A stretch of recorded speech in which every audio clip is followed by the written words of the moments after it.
Welcome back to Truth Quest. My name is Aaron Moriarity. I will be your host, and we're going on a quest for truth together. Yes, we certainly are. And let me see. I'm going to share this out if it will let me. If I can access it. Here it is. Here it is.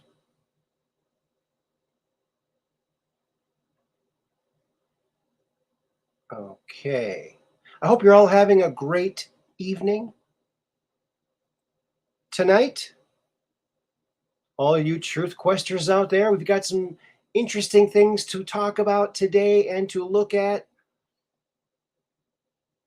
We certainly do. And trying to find the chat here. I think I found it. There it is. Now I can share it. Isn't that wonderful? Oh boy, getting used to this new StreamYard, folks. Just getting used to it. We're sharing it all out. Please, if you would like, share this broadcast out to your favorite social media platforms so we can break through those algorithms. We are live. And so there we have it. All right. Now we're grooving. Let's see. Welcome, Catherine Weiss. Welcome to the program. That's our ultra mod, Catherine Weiss there, doing a bang-up job as a super mod. And thank you very much. And thank you to everyone who's here watching. I know there's at least one other lurker here, so welcome to the show. If you're watching this on replay, thank you very much, and please share it as well. All right, friends. Well,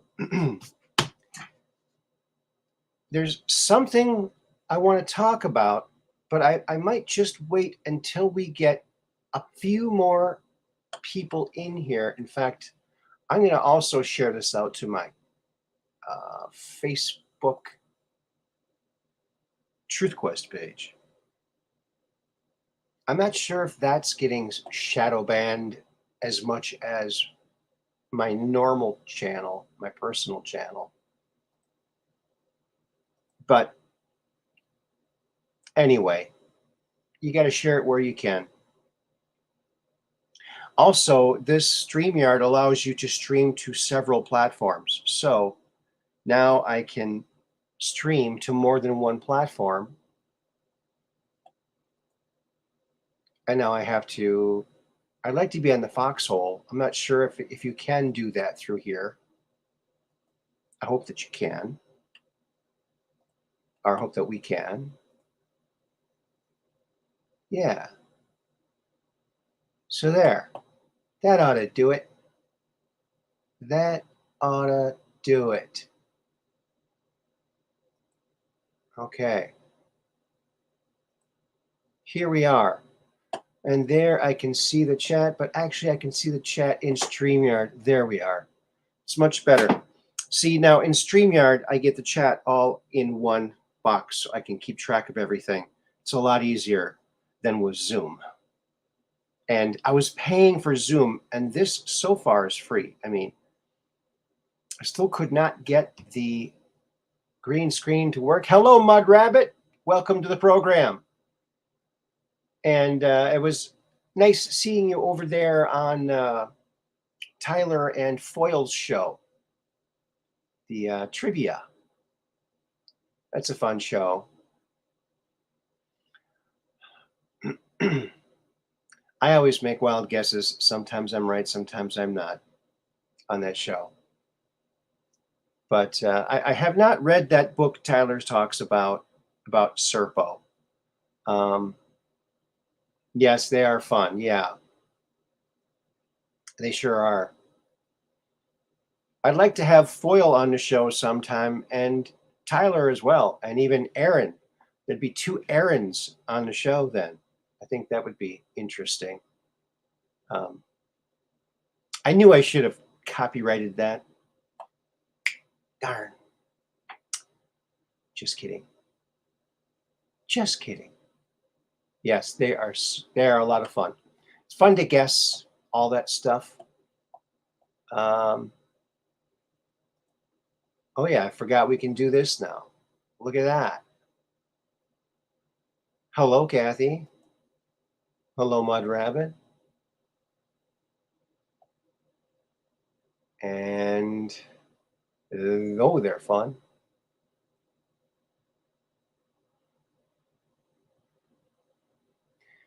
Yeah, I agree with you, Mud Rabbit. Yeah, you were listening while you were doing something else, so you weren't participating. You don't know much of those. Yeah, they really. I think they try to, you know,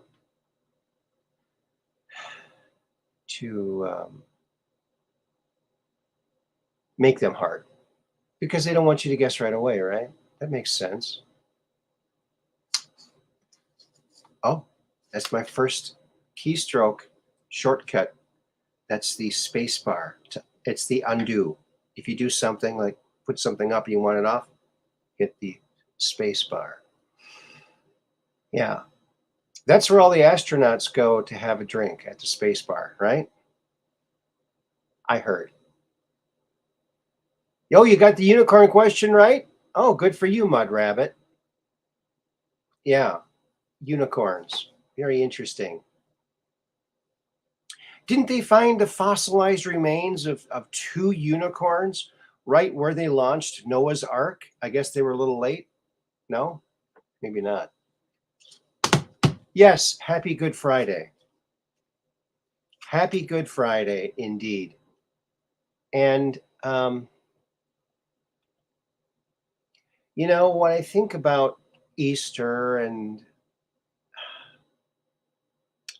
the whole religious aspect of it, I think of Andrew D Basiago's um, characterization of what he saw when he and others were shown a movie footage of the chronovisor of the crucifixion. And he said it was absolutely a wrenching experience. Very, um, he said it was horrifying. It was kind of horrifying. But he said everything there was as it was in the Bible. It was on a hill. It was the weather and the skies and everything, and the number of people there. Everything lined up. And so, and he said that the crown of thorns wasn't just a thin crown. It was like, he said it was like a motorcycle helmet. That's how big it was. And so, yeah. Hello, Dark Brain.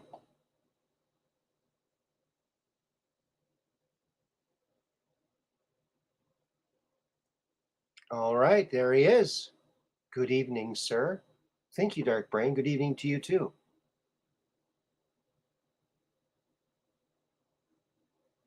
Yeah. Yes, Free Range Brain.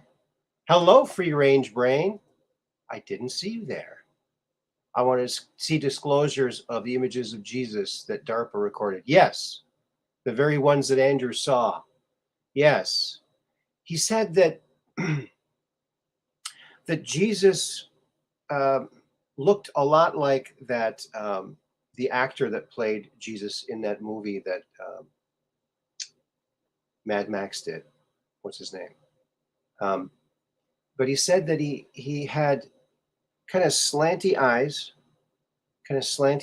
and that the blood was, coming from his forehead, into his eyes, and into the corners of his mouth.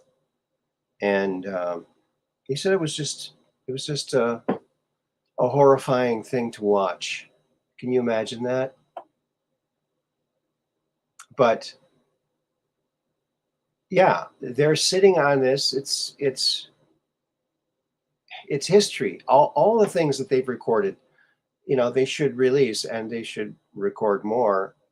Maybe if American school children were taught this, there wouldn't be this wokeism and all this trying to destroy the country and make it a third world communist dictatorship. Maybe that wouldn't have happened if we had, the chronovisor in schools, or at least videos of the chronovisor of various events in our history that show and prove that this is a great country, as we all know. Well, I did that and nothing happened. There we go.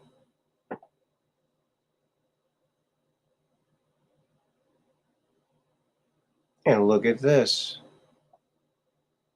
Dark Brain. Catherine Weiss, hello, my friend. Happy Easter and Good Friday. Mud Rabbit, Dark Brain, and Kathy are really cool mods. They modulate very well. Absolutely.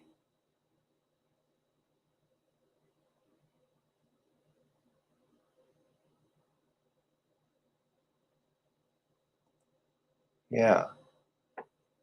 And there's Kathy's response. Happy Easter and Good Friday to you, Dark Brain. And let's see what Free Range Brain has to say. Whatever happened to the day that has significance beyond comprehension, evil has been seeking revenge since Jesus conquered death. And that's where we are today. There you go. Absolutely. Oh, Mud Rabbit. Oh, that's such a nice thing to say. Thank you. Yeah, well, thank you very much. It's hard for me to think that I'm special because I wasn't in special ed. So it's hard for me to imagine that I'm special, but I'll take your word for it. Well, hello, Yvonda. Oh, and she's listening while she works. Yes, Jim Caviezel. Yes, Passion of the Christ, Mel Gibson. Thank you. Thank you, Dark Brain. Yes, yes. You took the words right out of not my mouth, because I couldn't remember it. Yeah. Well, there you go. Well, I have an Easter type picture I'd like to show you. I mean, it's not serious. Can you imagine that? Can you imagine that? Well, let's see.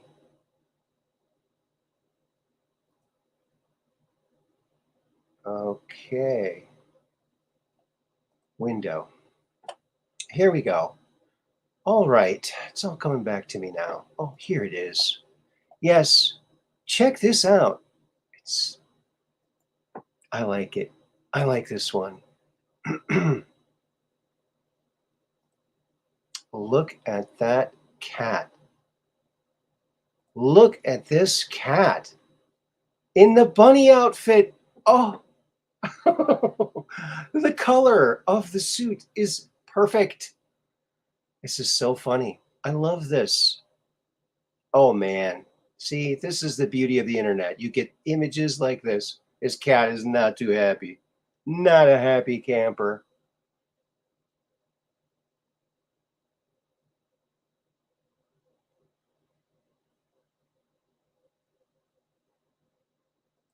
Oh, Mud Rabbit loves it. Cat rabbit. Yes. You like the one with fangs? Yeah. He looks absolutely delighted to be in that suit. Yeah, but not very. I would hate to be around him after he's been in it for a while. Can you imagine? Oh my goodness. I think cats they're constantly planning revenge things, you know? It looks like that's what they're doing. Doesn't it? That's right, Madpo. Welcome to the program. Cat looks less than stoked. I love these pictures.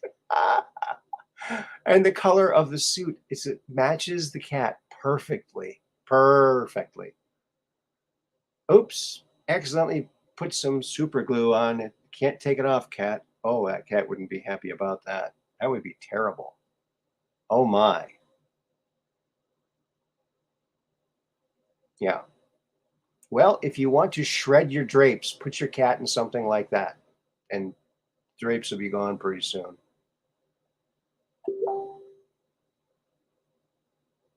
Okay, let's see what this says over here. The moon is super bright tonight. It's not even a full moon yet. This is from Free Range Brain. They have turned the brightest of the hologram to 11. The brightness of the hologram to 11. Oh, yeah. You think it's a hologram?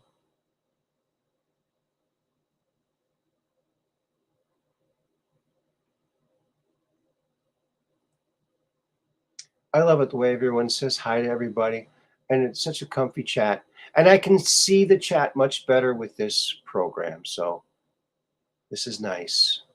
Plus, we can see your beautiful chats up on the screen.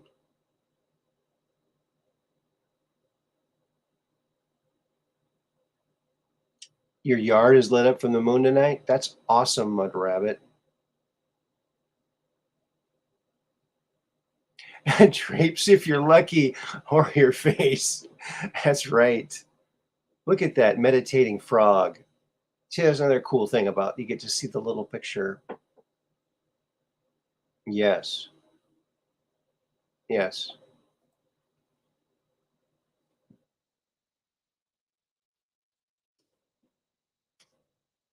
And I'm going to leave a little note in there.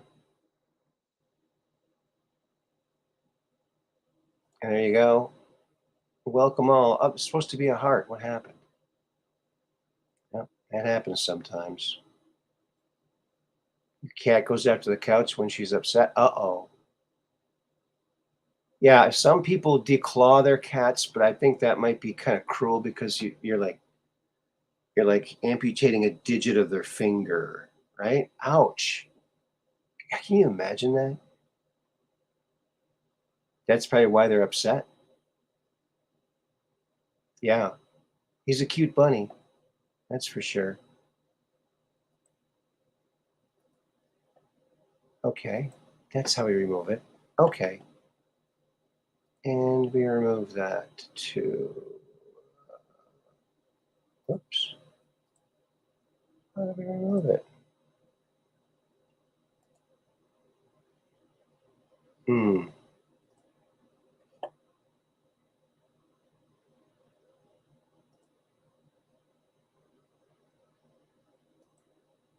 There. Oh, it's taking a little while, friends. We're getting it. We're getting it.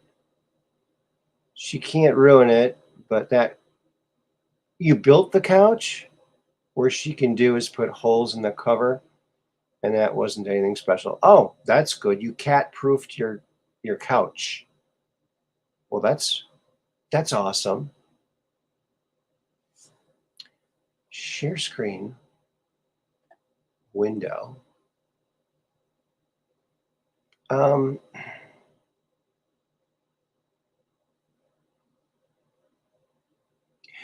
have you ever now? When I was a kid, one of the biggest joys I had as a kid was riding in these little kid-sized pedal-operated cars for little kids on the sidewalk. Have you seen these things? The old-fashioned ones. I didn't have one of my own, but I got to ride in someone else's a couple times, and it was a huge joy. But But I saw this today and I thought, wow. Wow. What do you think about that? Take a look at that. It's all souped up, man. That thing's gonna haul now. Woohoo! Look at that. That's cruising. That's the way you cruise. Get that big old engine in there. And then you're humming down the sidewalk. There you go. Oh, yes. Things look sharp. Yes, that's what Catherine Weiss was saying too. Things look sharper. Yeah. Uh, Kirk has a better grip tonight. Does he really? Is he not fading away as much? I got a little more light on it. That might be helping out a bit. Oh, your dad's bed too. You built your living room furniture? Wow. Oh, that's impressive.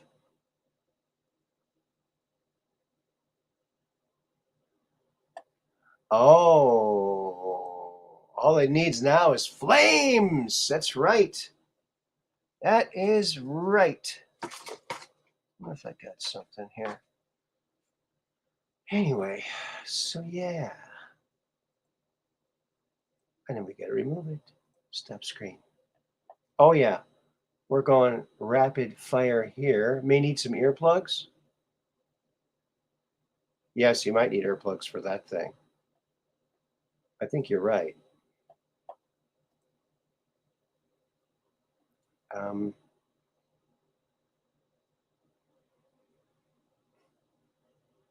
Share screen.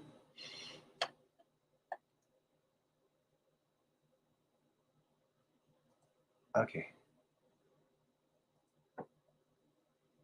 All right. Now let's see. Here's something that you don't see every day, friends. And this was very strange looking when I saw it. Check this out. You've heard of a motorcycle with a sidecar, right? They've been around for a long time.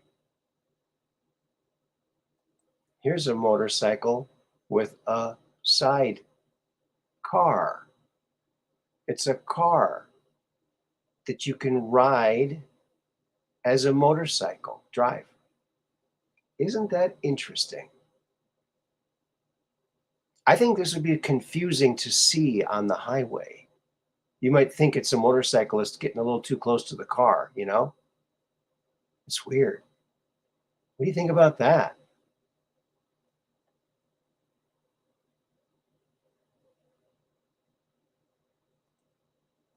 Oh, look at that.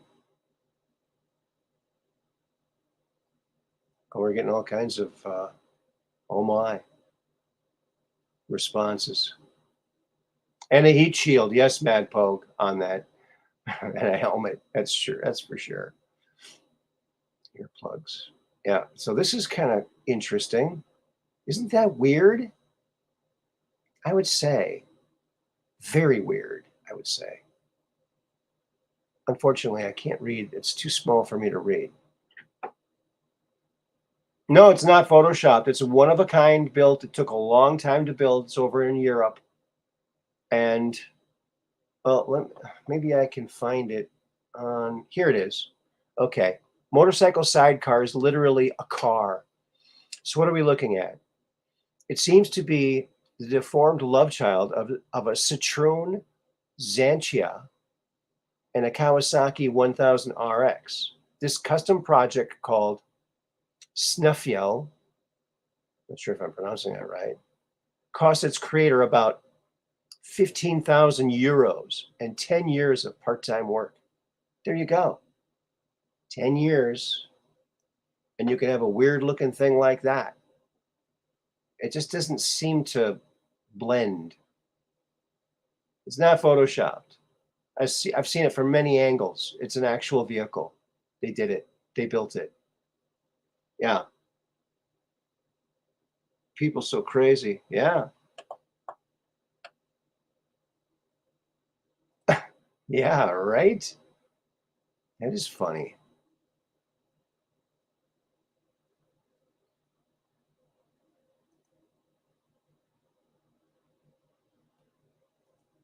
Yeah. People so crazy. Too much time and money, right? They could send it to the Truth Quest or to all the listeners of my show, couldn't they?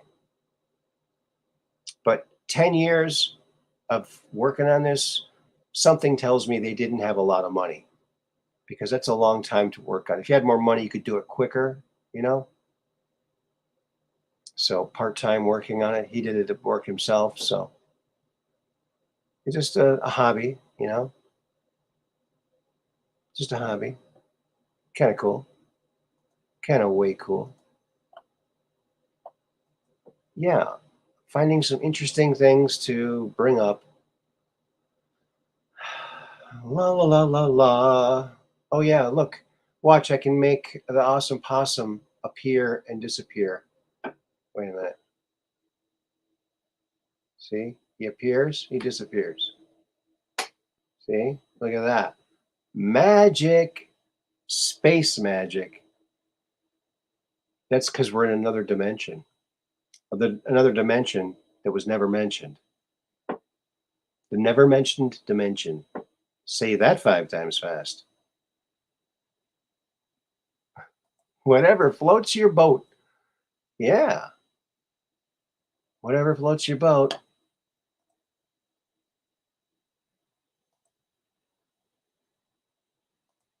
Okay. Righty then. It's magic. Yeah, it's space magic. That's the best kind of magic, don't you think? I went to my dentist today, and boy, they're so overwhelmed because over the past couple years, all their dentists quit, and they had to hire a couple new dentists. And so, I'm in there cracking jokes, but it's kind of a serious thing because one of my dentists actually got in trouble for telling jokes. One of my old dentists got in trouble for telling jokes. Yeah. He pulled too many good ones. He pulled too many good ones. You know, you got to be careful with your jokes. You might pull too many good ones. You just might. Yep. You might. I still haven't figured out how to get rid of that StreamYard logo up there. Now, apparently, they tell you that you have to have a paid account to get rid of it. However, my friend Jacob Waters, he says he knows a way how to do it. So I think I need to talk to him again and figure that one out because that sounds too cool for school. Sounds like a good idea to me. And so far, this free streaming service is working better than my paid for Zoom account. So there you go. And so here's something that someone found on Mars. And so check this out. Well, look at that thing. Now, it kind of looks like a hut. I don't know. I don't know. Let me see if you can see what I'm doing here. Yeah, you can. Okay. So right here, you see all those colors there? I mean, he's pumped up the colors so much that the edge is kind of wonking out. You see that? So I don't know. It could have been photoshopped in, but I don't know. These people, just from the Curiosity rover, Sol 3279. So I guess you can look it up. But I don't know. If you look at this rock formation here, You got these lines going through, and that line here, that's similar, right? And I don't know, there could be just some deposits that fell out there to make them look like windows. Or else that's where the Flintstones live. They might live on Mars. What do you think? What do you think of that? Oops. Will that not show up if I don't do that? Looks like a tactical defense post of some kind. It could be. It could be, Mad Pope.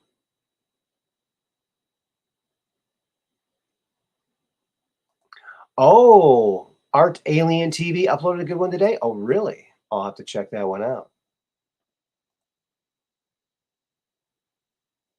Badoo ba, badoo tap. That's right.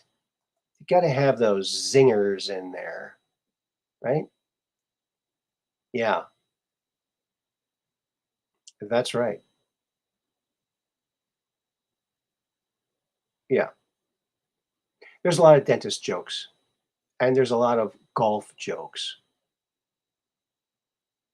Um, but getting away from the joke subject in golf, I always wear two pairs of pants when I go golfing in case I get a hole in one. Slipped another one in there. Did you notice how I did that? So that's an interesting Mars finding. Um,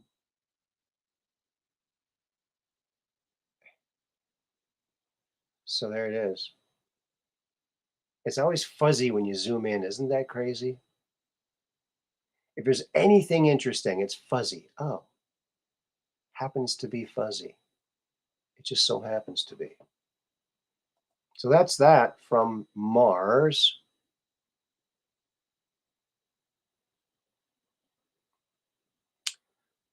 Yeah. Mars is well, it's a candy bar company, right? Mars Bar.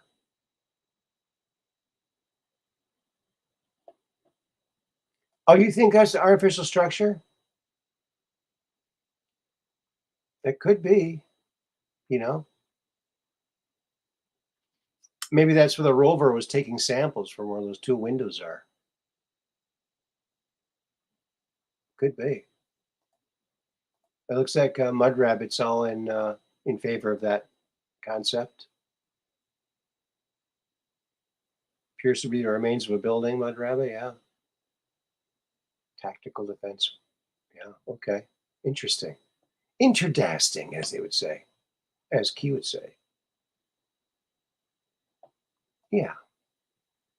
Well, there you go. And there you have it.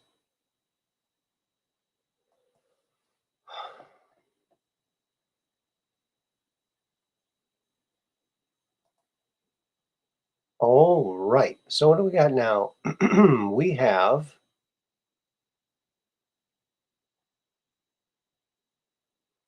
you ever heard of the Andreessen affair? Betty Andreessen? So the Andreessen affair, it's a very interesting, compelling alien abduction story. It involves Betty Andreessen, hard to say, Betty Andreessen and her family, January 25th, 1967. 1967. So in Massachusetts, they noticed some blinking lights going over their house, and then they saw like four humanoids coming towards them. And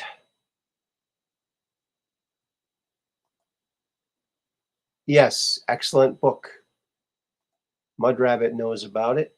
Yes, The Watchers. And she was an artist, so she got to draw a lot of it.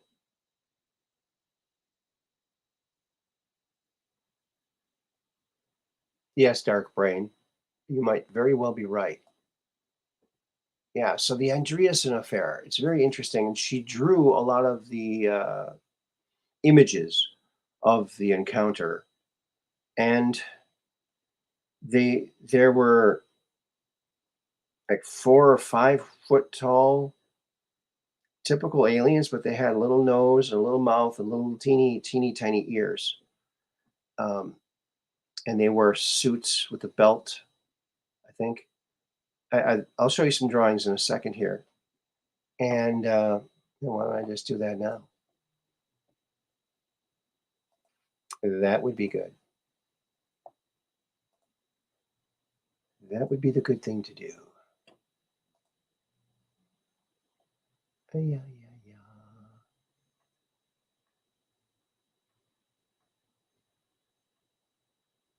Okay. Well, here we are. And here is one of the pictures that she drew. And she said when they entered the house, they went right through the door. The door wasn't open. They just kind of phased through the door, 4 of them. And everyone was like frozen and they couldn't move. And they brought them aboard the ship. I think they had to do some hypnotic regression. Now, Mud Rabbit, I haven't read this book in a long time. In fact, I tried to find it. I can't find it anywhere. I haven't looked everywhere, but I should be able to find it. I think I might have even have a couple of books about that given to me by a friend of mine. So I have to find those. But very interesting, and the drawings are very well done.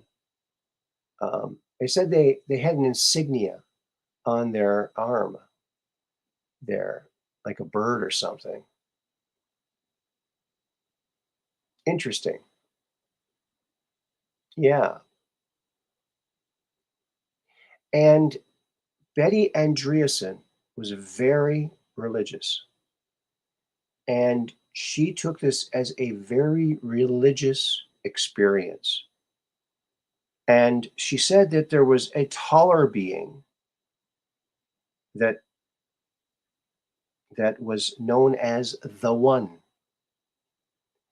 And the One told her that they feel the very same way she does. They have the same type of uh, belief structure or something like that. If memory serves me. Yeah, you had to read. Yeah, okay, I'll put that up. I keep forgetting I can put it up. When I read that book, I had to reread a lot because it was so fantastic. Yeah, it's hard to all take in, isn't it?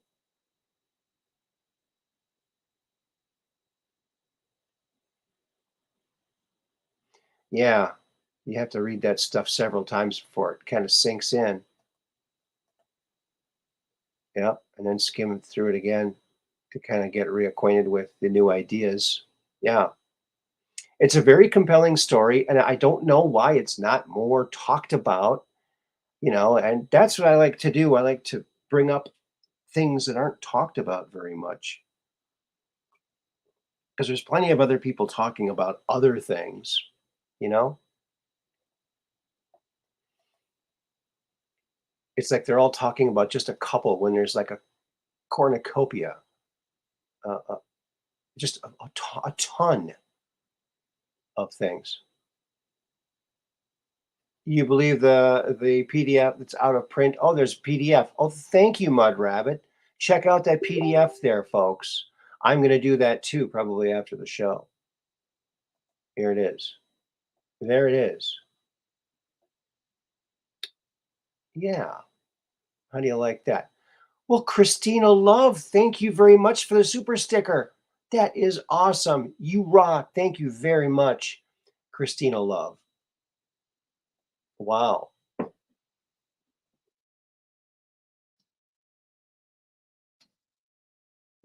And that's thank you. Oh, it didn't turn into a heart again. It was supposed to be a heart. Aw, virtual hug. You got this. That's awesome.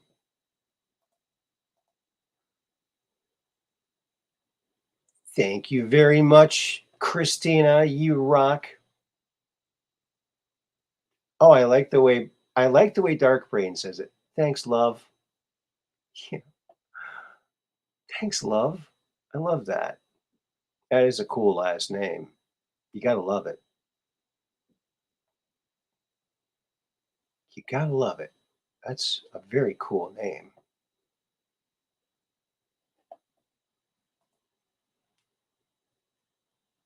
Yes. So this is the Andreasen affair. And now I used to have a couple books. Now I can't find them right now, but I will. But the drawings she went and did several hypnotic regressions. And at one point, she remembered interacting with teeny tiny little aliens, like very small. Um, so yeah, there is so much to this case that's just incredible. And the fact that she was such a good artist, so she gave really good renditions of, you know, much better than the average person to show this. But when do you see the next image, folks? It's quite stunning, quite stunning.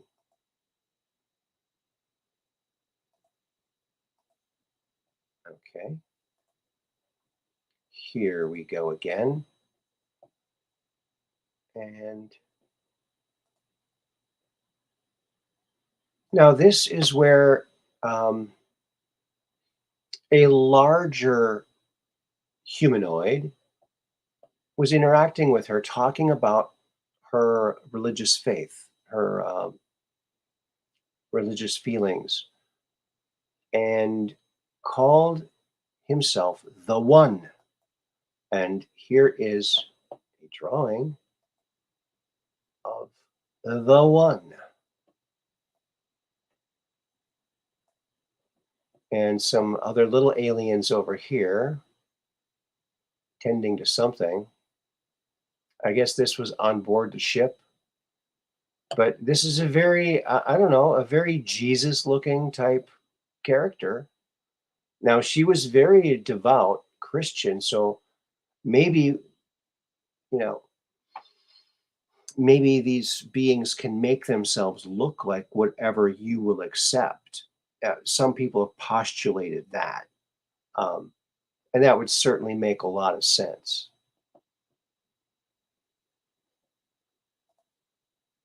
Don't you think?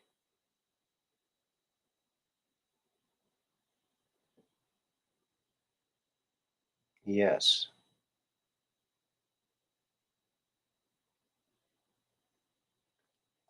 Oh,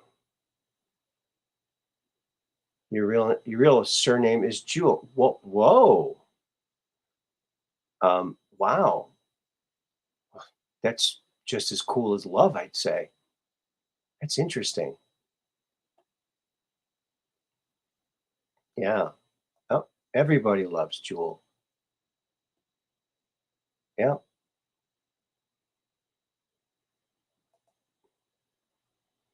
Whoa, that one looks freaky. Yeah.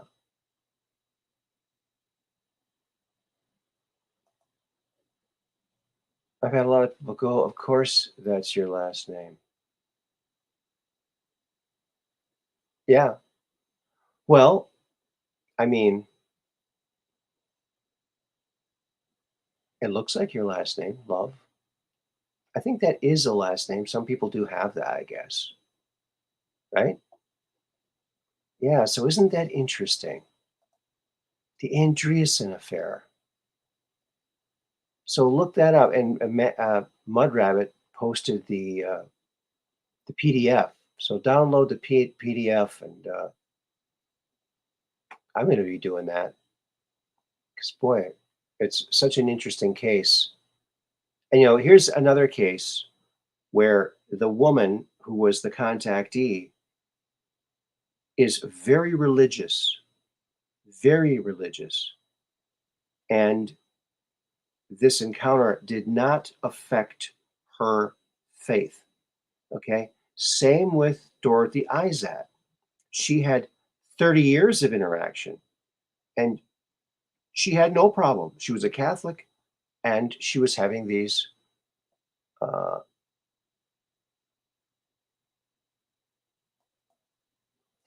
Uh, is the one very tall? Yes, he's the one that calls himself the one. Very tall and very serene, and was talking to her about faith and about how they feel just as strongly as she does in this religious faith. So very interesting, I would have to say. And there's Mud Rabbit again, stluke.bc.org, book The Andreessen Affair, dash affair. There it is. And also, oh, look at this. Mud Rabbit is going into overdrive here. Also, donations for the ship's maintenance. There's my PayPal. It's Aaron Moriarty 17. Or a Cash App. It's $ truthquestwithaaron. There it is. That's it. Yeah. I thought this was a very interesting one to talk about. I'll be talking about this more as I remember more and refresh my memory about this amazing case. It's one of those ones that I'm always like, why isn't more people talking? I'm so glad that Mud Rabbit knows about it. But there are so many cases that you really, some of these gems can get lost, um, lost in the mix, in the shuffle, whatever is the newest, most shiniest thing, someone sees a light in the sky and, well, maybe be better off looking at some of these old cases that really are amazing if they're true. Now, is this true? We don't know, but we're looking at it and we're, you know, contemplating that it might be true. And that's all we can do until we get to chronovisor. Then we can find out what is true and what isn't with that darn chronovisor. Don't you know? Don't you know?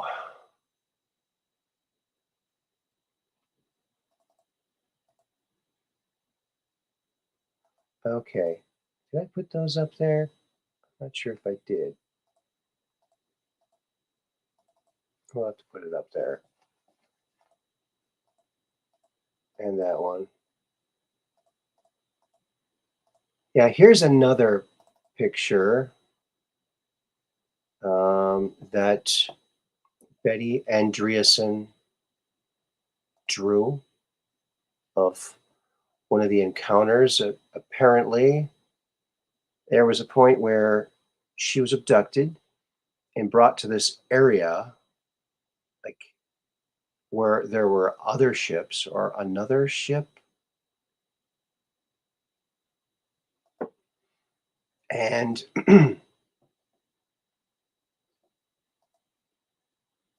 so this is her drawing of it. And they all were brought aboard, and everyone was like learning in these little chairs and these little screens and these big screens, and you were just absorbing all this information. But there were all these people standing outside, and there was some kind of energetic display going on here with the smaller craft on the bottom and the bigger craft on top. And then this other one over here, like a lot of electricity coming off of it. And I don't know what's happening here. I can't really remember from the story what this was about, but only vaguely. But I thought it was a very interesting picture of something that might be true. You know, you haven't seen these pictures in a long time. Me too. I know. Three things. Yeah, I think so. Either it's two ships, one big one, or it's three. I can't remember. They were doing something here, and the people all had to wait outside for a while, and then I think they went back in, or else they went home. But nobody was freaking out, and Everybody was kind of like docile, I think.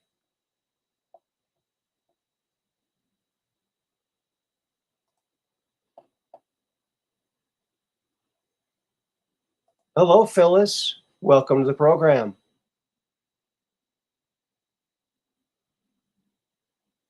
Oh, that's interesting. They had to remove their clothes due to the nylon in the fabric and the static electricity of the energy from the crafts. Oh, interesting. That's interesting, Phyllis. Thanks for that. So you must know about this one too. And free range brain, have you ever heard about King Solomon's table? Apparently, it's a chronovisor made by King Solomon, and it is hidden somewhere in the tunnels under Toledo. Oh, really? I never heard that. Well, that's interesting. Free range brain. That's very interesting.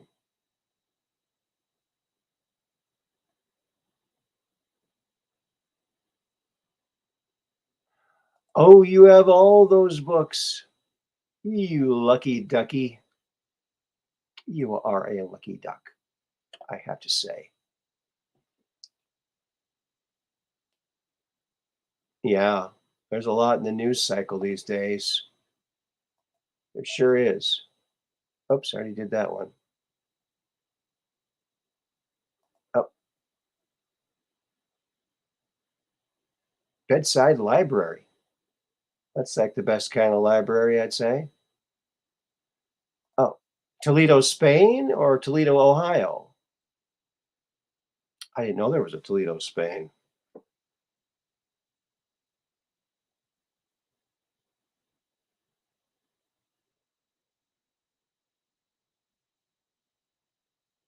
Yeah, there you go. Is it in Spain or Ohio? Maybe there's part of it in both. Spain, Free Range Brain says. It's in Spain. Spain. The rain in Spain falls mainly on the plain.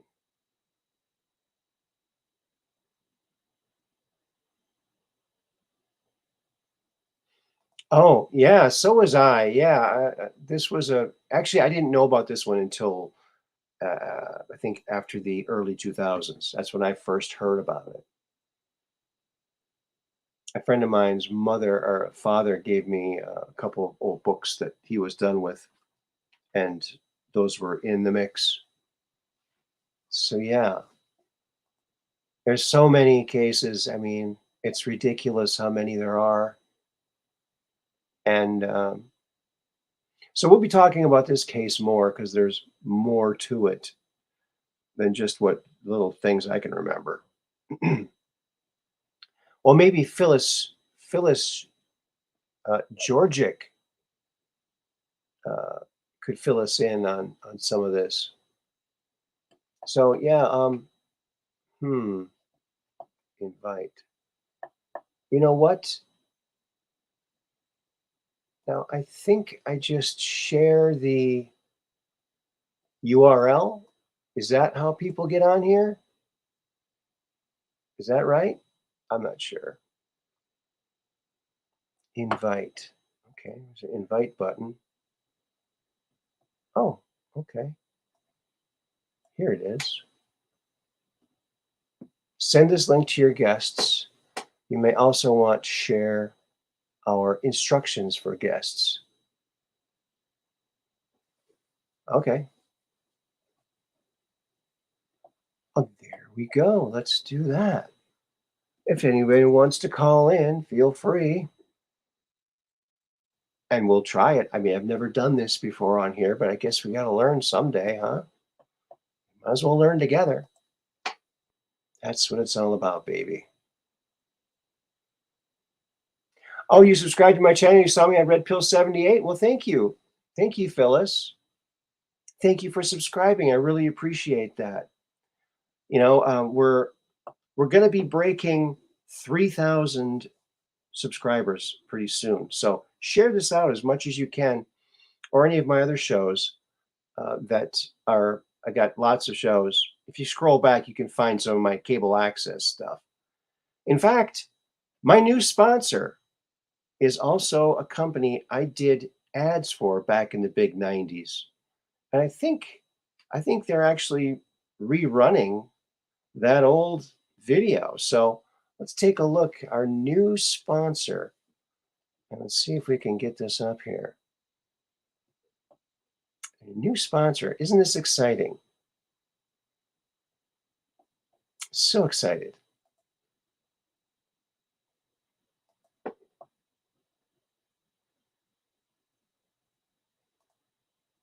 Okay. And the company is called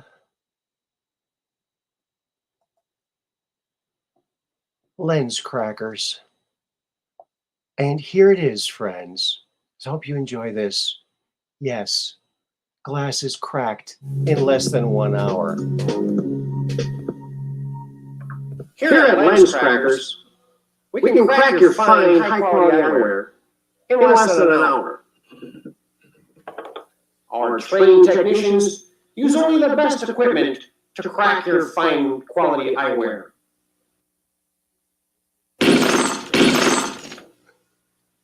So remember, Lens Crackers, we can crack them in less than an hour. There it is, Lens Crackers. Of course you all remember Lens Crackers. Oops. Oops. There we go.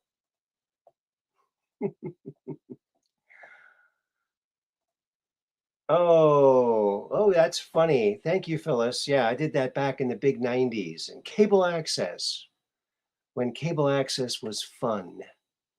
Yeah. Thank you, Mud Rabbit, for the giggles. I can crack my lenses myself. I often do. Well, you're saving money. You don't have to pay the pros to do it. But they can do it in less than an hour. They do a pretty good job. Now, excuse me. Now, on that particular video, we did it all in the studio, and we even made the sound effects. I took a bottle of Snapple, an empty bottle of Snapple, and I had a hammer. We had the microphone, and we were recording it, and I hit it, and it just wasn't making a satisfying enough, crunching glass sound. I did it till it was almost all gone, and then there was like just the bottom piece that's round, It's more like a lens. I thought, well, maybe this will work. And that's the sound effect we used. It was perfect. It worked perfect. But yeah, I don't advise that. If you do something like that, wear goggles and do something I didn't do. Wear gloves, because you get shards of glass lodged in your hands. Not fun, but well worth it for a good sound effect, don't you think? I do think.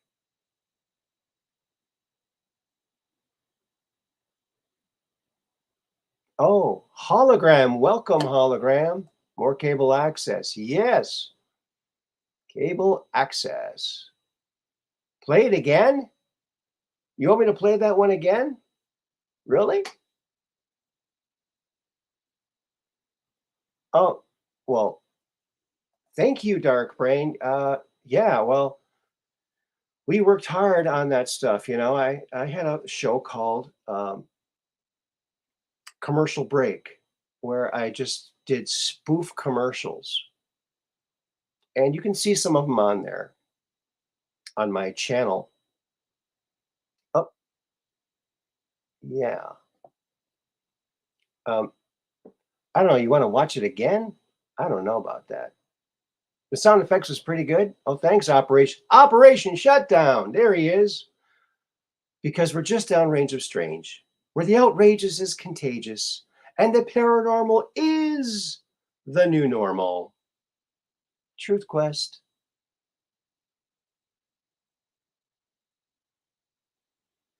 Yeah, StreamYard is super easy to use. Just click the link from your phone. Yes. And there's our friend, Catherine Weiss. Another one of our mega mods, ultra mods. Mega and ultra. That about says it. Time travel talk? Sure, we can do time travel talk. You know, I was talking. Oh, thank you for reminding me, hologram. I have an important announcement to make. It's an announcement about a future announcement. Okay, so it's a pre-announcement announcement. All right. I was talking to Andrew D Basiago the other day, and guess what? He's coming back. He's coming back. He's going to do a show, and it's going to be, we're rebooting the Quest for Truth with Andrew D Basiago for one episode. We'll see how it goes. It's a new, different format. I'm sure you're going to love it. We're still have to nail down a lot of the specifics on the show, but look for that. We'll be having Andrew D Basiago on the program, and you know, he's such a fascinating guy, and you know, we talk quite often, and you know, I was able to ask him a question this time when I was talking to him today about when they're teleporting, when they teleported when he was a kid in the DARPA program, Project Pegasus. And, you know, he described before that when they were teleporting, when they would land, they were about 15 feet off the ground and would let you down softly, and you found footfall after 6 seconds going from New Jersey to Santa Fe, New Mexico, 2,000 miles in 6 seconds. But while you're going, you know, I asked him, so were you 15 feet above the ground the whole way? I mean, you know, what if a farmer builds something that's 15 feet tall? And he said, no, it was like you're just above the ground.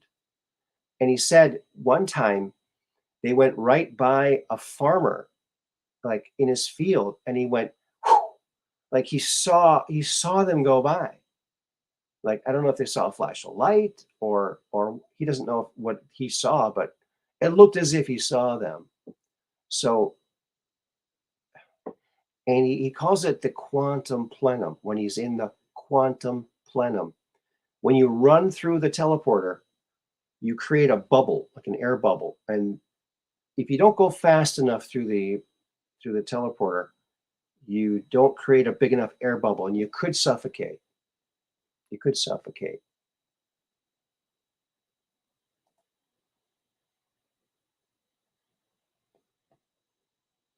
Yeah. Happy Easter. And good. He needs to come back. I was just talking about him to someone else. I just woke up to the subject. Yes. I mean, who else has all these other people who are in the programs with him coming forward? You know, it's a pretty amazing story. Yeah, so from 1969 to, I believe, 1972 or 3 was Project Pegasus. I'll have to talk to him about that, what the exact dates were for it. But he first teleported when he was 6 in 1968, before he was in the program. And they teleported to Santa Fe, New Mexico. Then they took a car out to the Los Alamos lab, and they met with Dr. Harold Agnew, who was the head of the labs there, Los Alamos. And he said, "Oh, did you teleport here?" And Andrew's dad, Raymond Basiago, said, "Yes, we did." And then he said, my son and I did. He said, "How old is he?" And they both said 6 at the same time. That's how he remembers how old he was, because it was asked that question. And so yeah. He also describes it kind of looking like a electronic waterfall. And one time when they were teleporting to Santa Fe, New Mexico, he said the water the electronic waterfall effect was going faster, and they overshot their target where they were supposed to land by a couple blocks.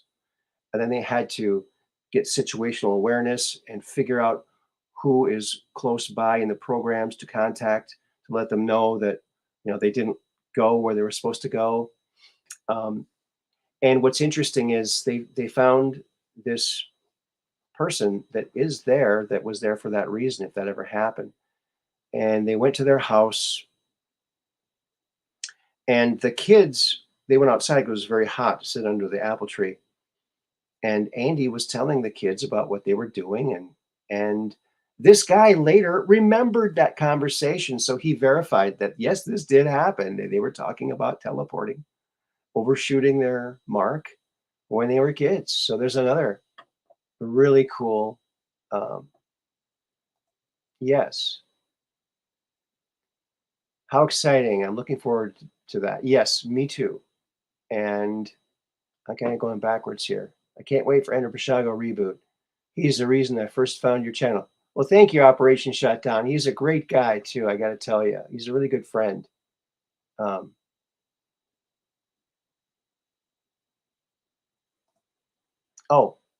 how did I meet him, Andrew? I actually haven't met him yet. I haven't met Corey Good either. I've only done shows with him, and they only know me through the shows. But Corey was my first guest, and then Andrew was my second guest. So I'm very blessed that those two gentlemen were my very first two guests. So I'm amazed that they did.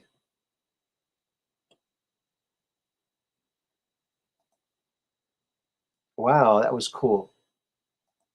Yeah, I'll be nicer this time.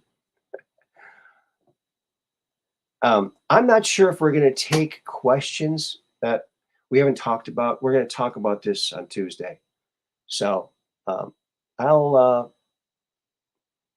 keep you posted, definitely. I was excited to do the show tonight because I wanted to announce this, and so thanks for reminding me that that I had this up my sleeve for tonight.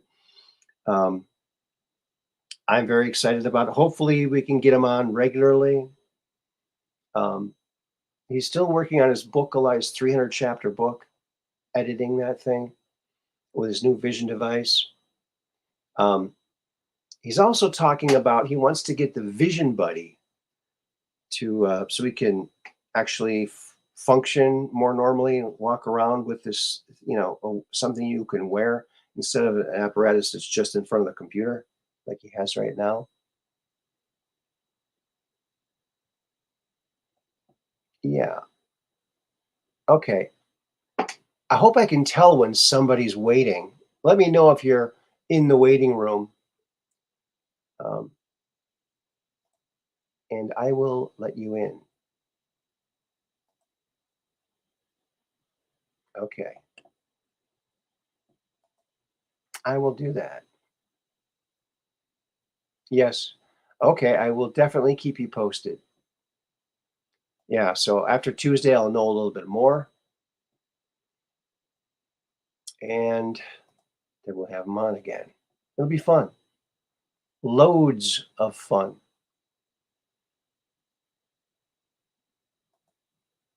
I wanted to also share this.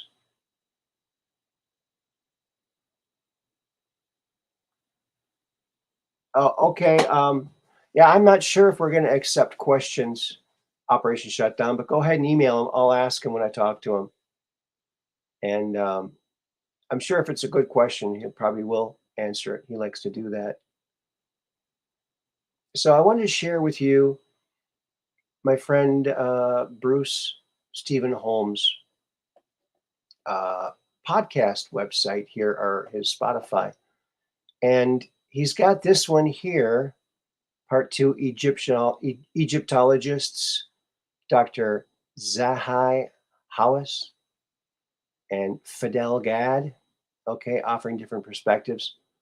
Lots of interesting things here. Let's see. How would you feel if you found out that your present lover had killed you in 20 previous lifetimes? That would be a little unsettling, I would say. I would say that would be a little unsettling. But he's got 115 of them up now. Okay, here's one. Letting go of limiting beliefs that stand in the way of success. Check this one out, okay? This is a good one. It's, I think it might be the Sylvan method, something like that. But check it out. He's got everything on here. He's got Al Bielek. He's got three different interviews with Al Bielek. And of course, Al Bielek is not with us anymore. And these shows, friends, were not available, have not been available since the 90s. So Bruce Holmes has done a bang-up job of editing all of these, putting them up as a podcast, and now he's got a killer trove of super interesting. I mean, if you can't find something on the intranet, check this out, because you'll find something every single time and you'll be amazed. And they're not too long. The shows aren't too long either, 55 minutes, 58 minutes, some are 30 minutes. So, and they're well worth the time. I've listened to many of them. So get yourself over to, and I'll copy this, Spotify, and I'll put it in the old Chat-O-Matic. We'll put it right over here. So that's where you can find Bruce Stephen Holmes, Timeless Voyager, the Timeless Voyager himself, out there bringing the truth back in the big 90s, and he's back bigger than Dallas now, and it's all over the planet, trending all over the planet. So get yourself some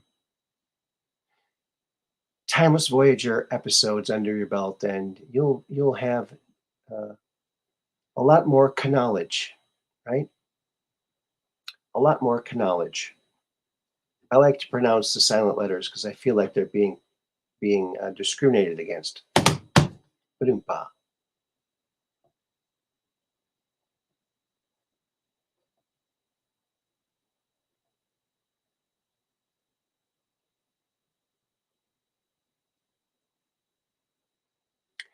Oh, he and Zachary Kim.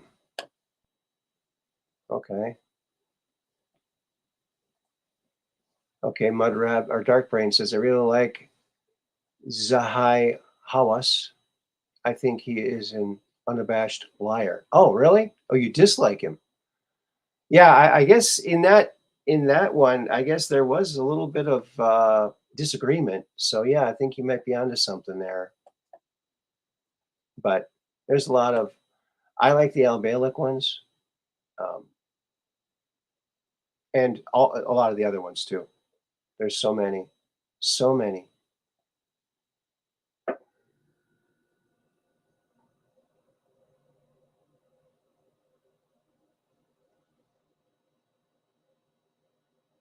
Zachariah is a regular on Jacobs. Okay.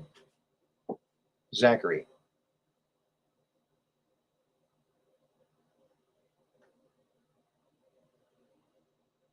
Oh, you homeschool your grandchildren. You were talking about those silent letters this afternoon. That's great. When I told my kids when they were younger, when they were still living at home, when they were kids, I said, kids, always remember to pronounce the silent letters because they're being discriminated against. And my daughter, and she was like, I don't know, 7 or 8. She goes, okay, Dad, could you turn on the Legahite light? Legahite. So yeah, that was funny.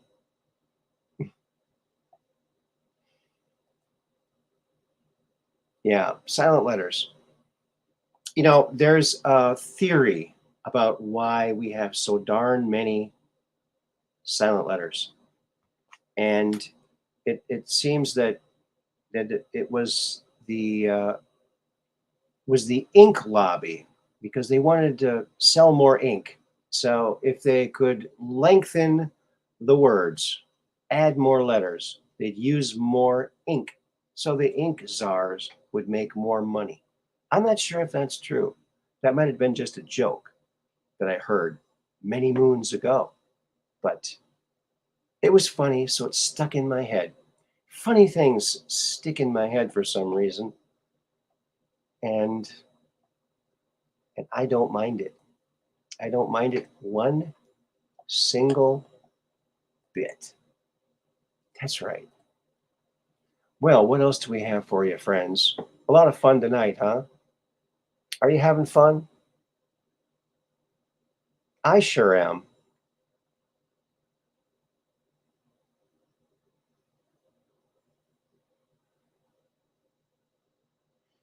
Here's something interesting, friends. Check this out.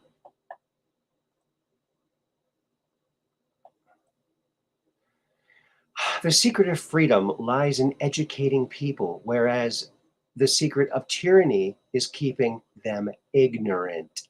There you go. Good old Maximilian Robespierre, Spire, however you say that. That's wise words, I'd say. The secret of freedom lies in educating people, not indoctrinating, educating with real facts, not safe space excuses. Robespierre, is that how you say it? Okay, well, thank you very much, Patrick. Welcome to the program, Patrick. Yeah.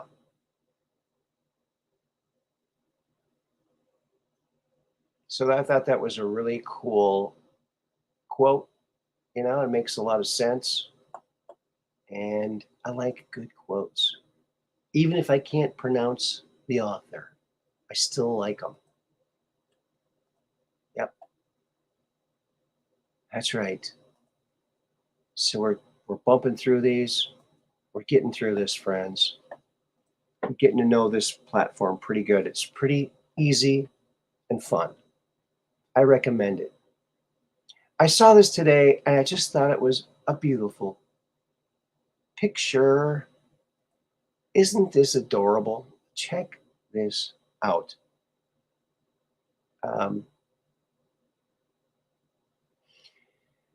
And you know, if you look at the veins in the flower of the leaf or the flower of that plant that the butterfly or moth is on, and you look at the wing of the butterfly and how similar it looks, even in color. It really, when I see something like this, friends, I think back to Billy Meyer. Yes, Edward Albert Meyer, the one-armed Swiss farmer who has photographed thousands and filmed thousands of UFOs and has written thousands of pages of stuff.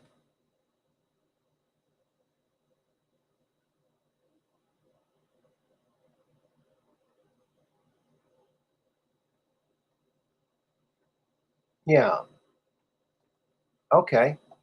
Dark Brain says, Truth Quest with Aaron Moriarity.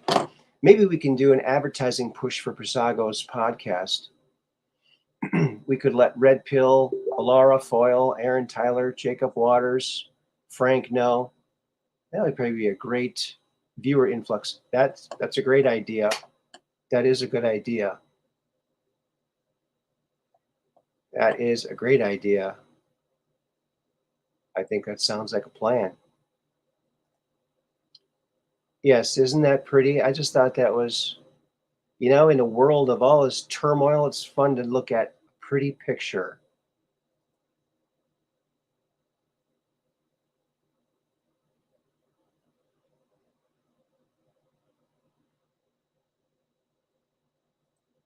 Okay. And Phyllis is in Western Pennsylvania. I don't even like parochial school in the 90s. Okay.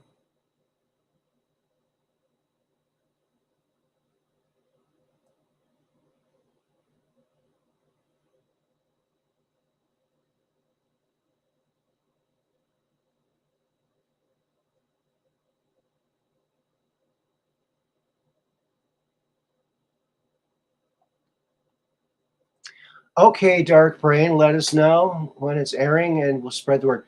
Thank you very much, Dark Brain. I really appreciate that. Yeah, I think, you know, that was one of the things that was a little disheartening was how little amount of people came to see Andrew when he really hadn't done anything in 3 years.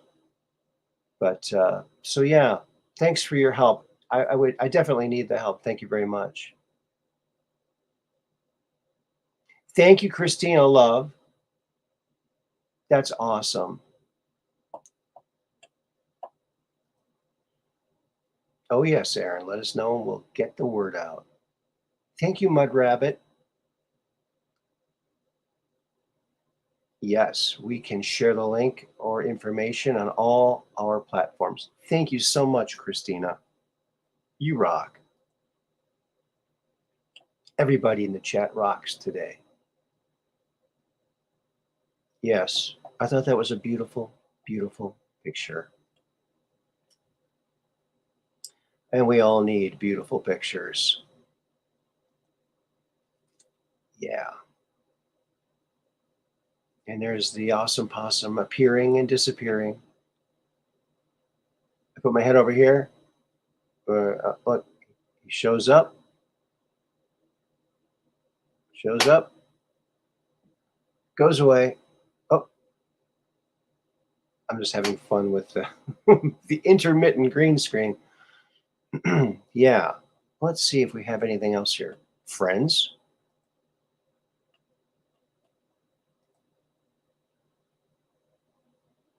Oh, yeah. There's this. Here's something interesting, friends. I saw this today. I thought this was pretty darn cool. Quantum physics tells us that nothing that is observed is unaffected by the observer. That statement from science holds an enormous and powerful insight. It means that everyone sees a different truth because everyone is creating what they see. Yes, it's just like the Addams family. They thought they were perfectly normal. But other people might not see it that way, right? Yeah. Think about that.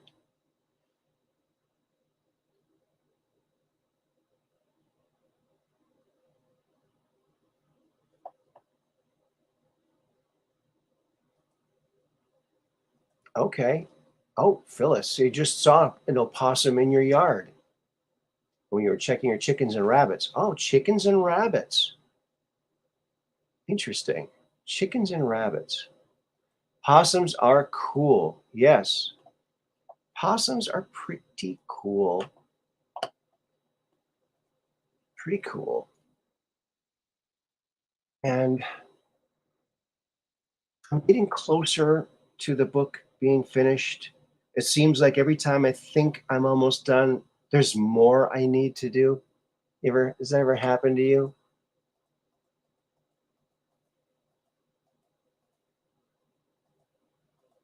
Does that ever happen?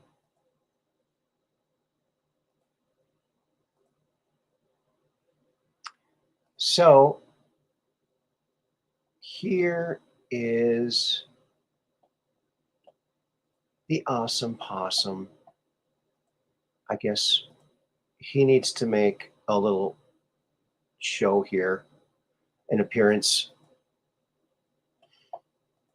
He's just wanting to come out. He hears everyone talking about possums and he just wants to get on screen, because he's a happy little guy. And here he is, bringing in the spring, having fun on planet Earth. There he is. That's one of the signs of spring. It's a possum bouncing around the yard. There you go. So I'm working on a book with this guy.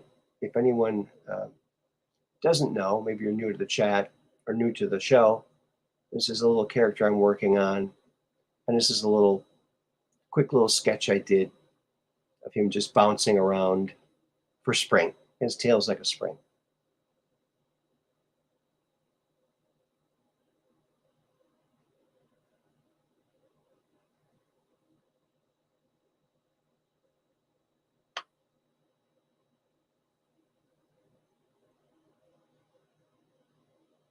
Okay.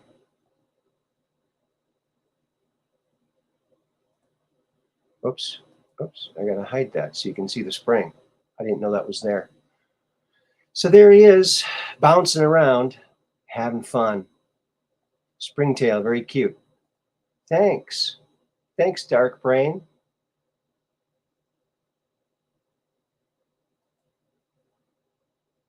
Thank you, Operation Shutdown. Appreciate that.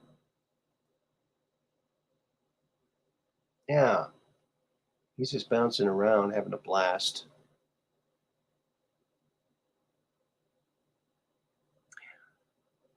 Well, thank you, Phyllis. That was very nice of you to say. Look at what Phyllis said. Oh, you are talented, sir. Thank you. Thank you, ma'am. Thank you very much. Anybody can draw. It just takes a little tiny bit of practice. Oh, and Mud Rabbit's grandson loves his books. Oh, thank you. And she's talking about the Popple books. Those are already printed. We do, oh, look at this. We do story time before bath time. Story time before bath time. There you go. That's a good idea.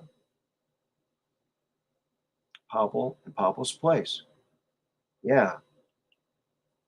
And I give those away sometimes. So there you go. I don't think they're in many stores either, because I would have to go out and put them in the stores, and haven't done that. There hasn't been a. All the little bookstores are kind of like, I don't know, maybe not there as much. So that's awesome possum. Here he is, having a blast, bringing in the spring, even though it was snowing this morning. I looked out the window and the snow, it was like a blizzard out there. Luckily, it didn't accumulate. It just melted as soon as it hit the ground. It was like, wait a minute. It's like the 15th. Come on now. Of April? You know, Prince did a song called Sometimes It Snows in April, and it does. No, Mud Rabbit. I used to have a really cool website, but I don't have a website anymore. No, everything costs money to do, and I just don't. I couldn't afford to keep the one I already had, and it didn't really do much good because I don't really know very much about promotion on the intranet. So, yeah. You know what else I make, friends, are these little cars. These little wooden cars, and they're made out of hardwood, and I call them hardwood wheels flipsters. You can see the bottom of it here. Oh, there's the bottom. Oh, and it's not going to show. But if you look at the top here, it's got a little spoiler here. Well, when it's on the ground and you can flip it like, oh, on a hard surface, you can flip it. So let's see. Maybe I can do it on here. Ho, ho, ho. This is going to be tricky. Let me see. I'll just stand up. Okay. Uh-oh. Oh, that didn't work. It's tricky. There you go. The flipsters, and you can decorate them. The kids can decorate them with markers, even with food coloring or paint markers, color pencils.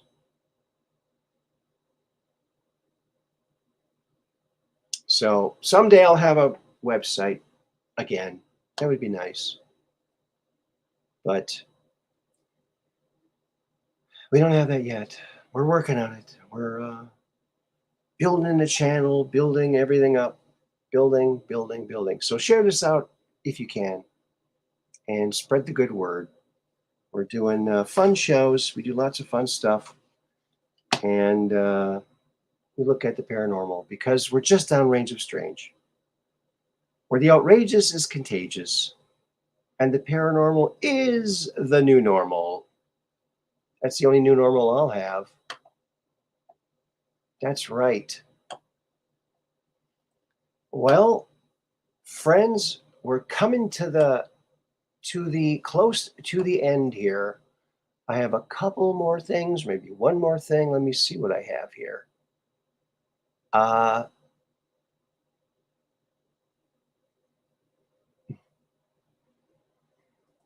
Here's a sketch I did for the it's just a quick little sketch for the graphic novel I'm working on, but I have to do work on that. It's not done. So that, and let's see what else we got here for ya.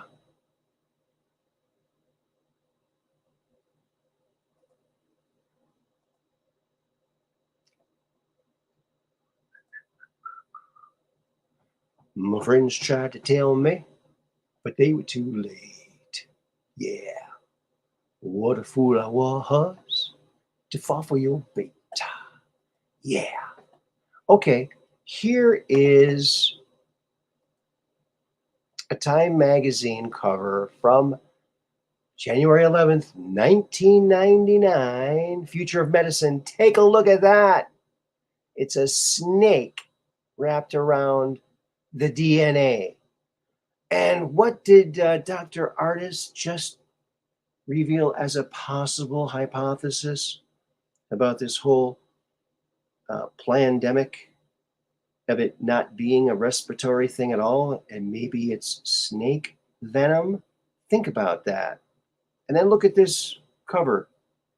They're talking about DNA, right? And they're talking about a snake. There's a snake there.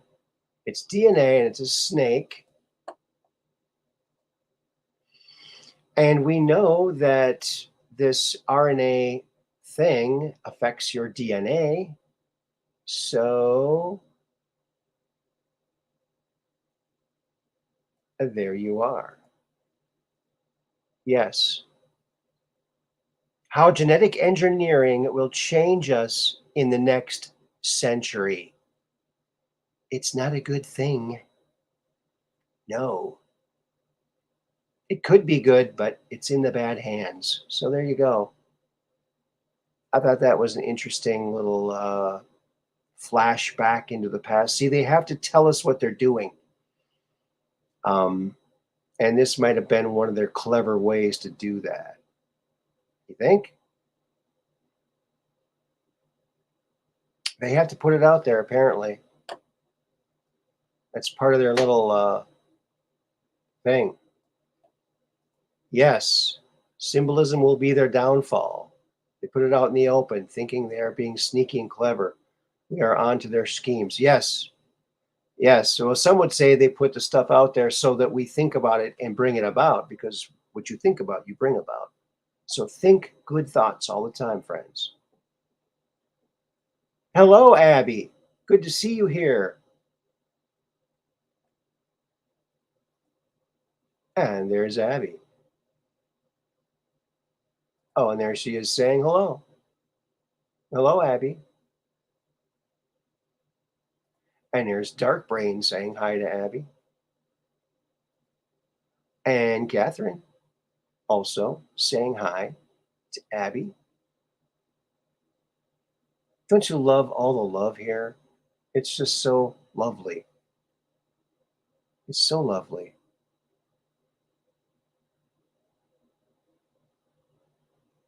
Has always been a symbol of a DNA? Yes.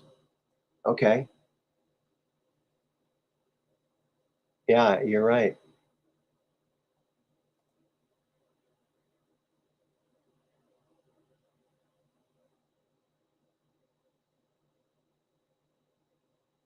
Yeah.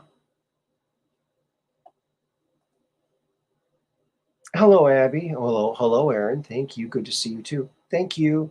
Smiley face and a heart. Oh, that's nice. I think of their downfall and defeat. Yes. Yes. Has to happen. It totally has to happen. Yes, we're all hoping for that. We certainly are. Yes. Let's see, 10:45. It's 10:45 here. Well, what do you like this new StreamYard? I mean, we got this duck up here. This goose duck StreamYard guy. I gotta get with my buddy and see if we can get that off of there somehow. Put something else up there. But it's not too bad. It's just a little duck. There's a little S on his ear. Yeah. Much clearer than previous. People are saying that. Yeah.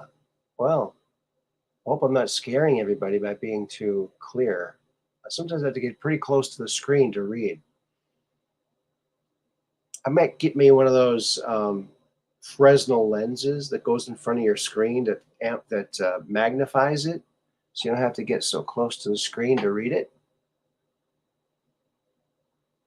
Oh, you watched Dr. Artis on Ann Vandersteel today. Very good. More detail. And he's going to be on Red Pill 78 as well. I think tonight, he has someone on tonight. I'll have to go watch that. High winds tonight. Well, it's a good night to fly a kite, maybe. Maybe not. Yeah.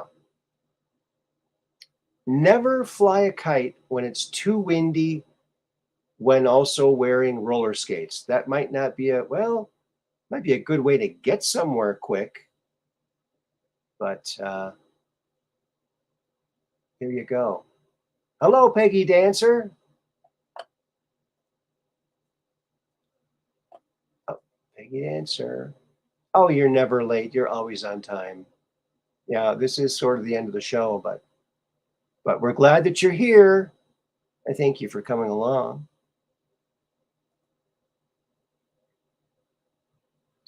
And there's Kathy saying hi to Peggy. Oh, who's this? Patrick. Hello, Patrick. Melissa Redpill on Rumble had a good interview with Artis. He's making the rounds. Yeah, it's a very interesting hypothesis he has about it being snake venom and not a respiratory thing.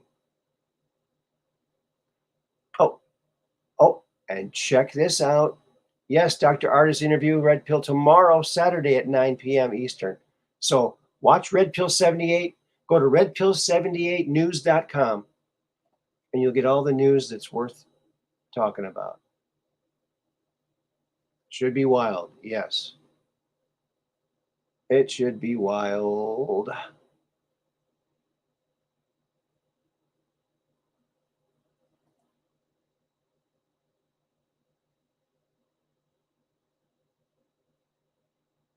And there's Operation Shutdown saying hi to Abby and Peggy Dancer. I love putting these things up.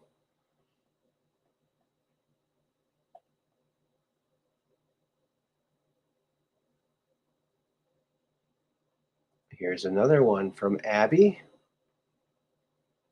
Some are talking about that. I need to watch at least one of those. Ann Vandersteel or Scott McKay, I heard, as far as talking about them, the Trump thing. Trump rocks. He showed everybody how to be a good politician. If politicians would have been taking notes and doing what he's doing, well, I guess they'd be like Ron DeSantis, a rock star. That's all you got to do. Just do the job you were elected to do for the people. And you're a rock star. How hard is that? Come on now. Of course, when the deep state is threatening your family, that's where you do things like that. So sad. We got to get the mob out of government. Get the mob out of government.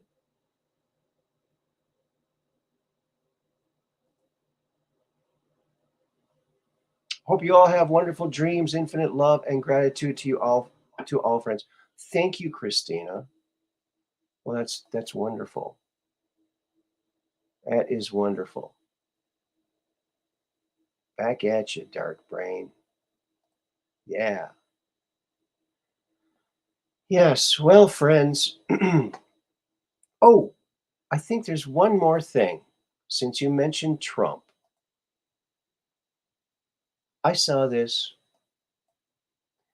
and I thought, well, this would be good for the show tonight. This will be good for the show tonight.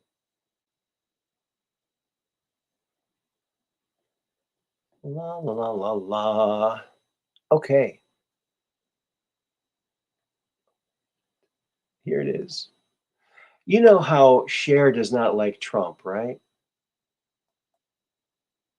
This is why Trump needs to get back on Twitter. Oh, that's not it.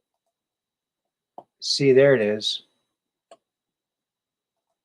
Here's what Cher said. I understand helping struggling immigrants, but my city, Los Angeles, isn't taking care of its own, in caps.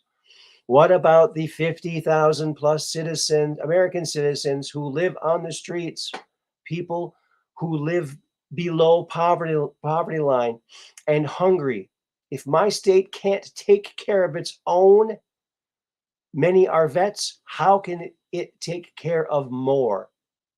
And then Trump says, my Twitter has become so powerful that I can actually make my enemies tell the truth. Ah, yes.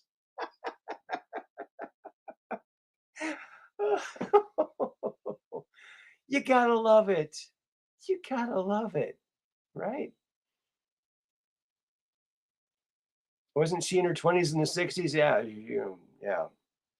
I was never a big fan of hers. I saw her in concert once, and Cyndi Lauper opened up for her. And in my opinion, Cyndi Lauper was the better show. Far better. Their TV show was great. Their TV show was great, Mud Rabbit. You are right. The Sonny and Cher show was very funny. Now, if you like the Sonny and Cher show, you'll like my interviews with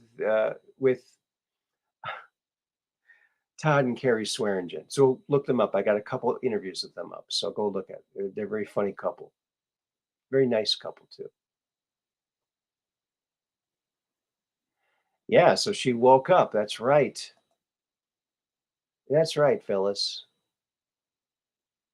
She woke up and look at Cher. Look at the way she has her mouth. That's kind of weird, isn't it? It's probably how she was a lot of the time.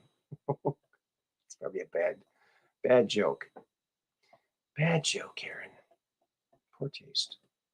Okay. I had to throw a little Trumpism in there.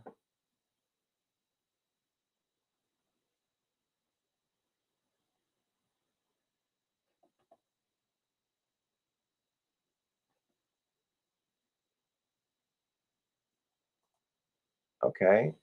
Their show was good, but I've always been a Carol Burnett fan. Yeah, that was. If you want to get a good belly laugh, when the crew starts laughing on the Carol Burnett show, then you can't help but laugh.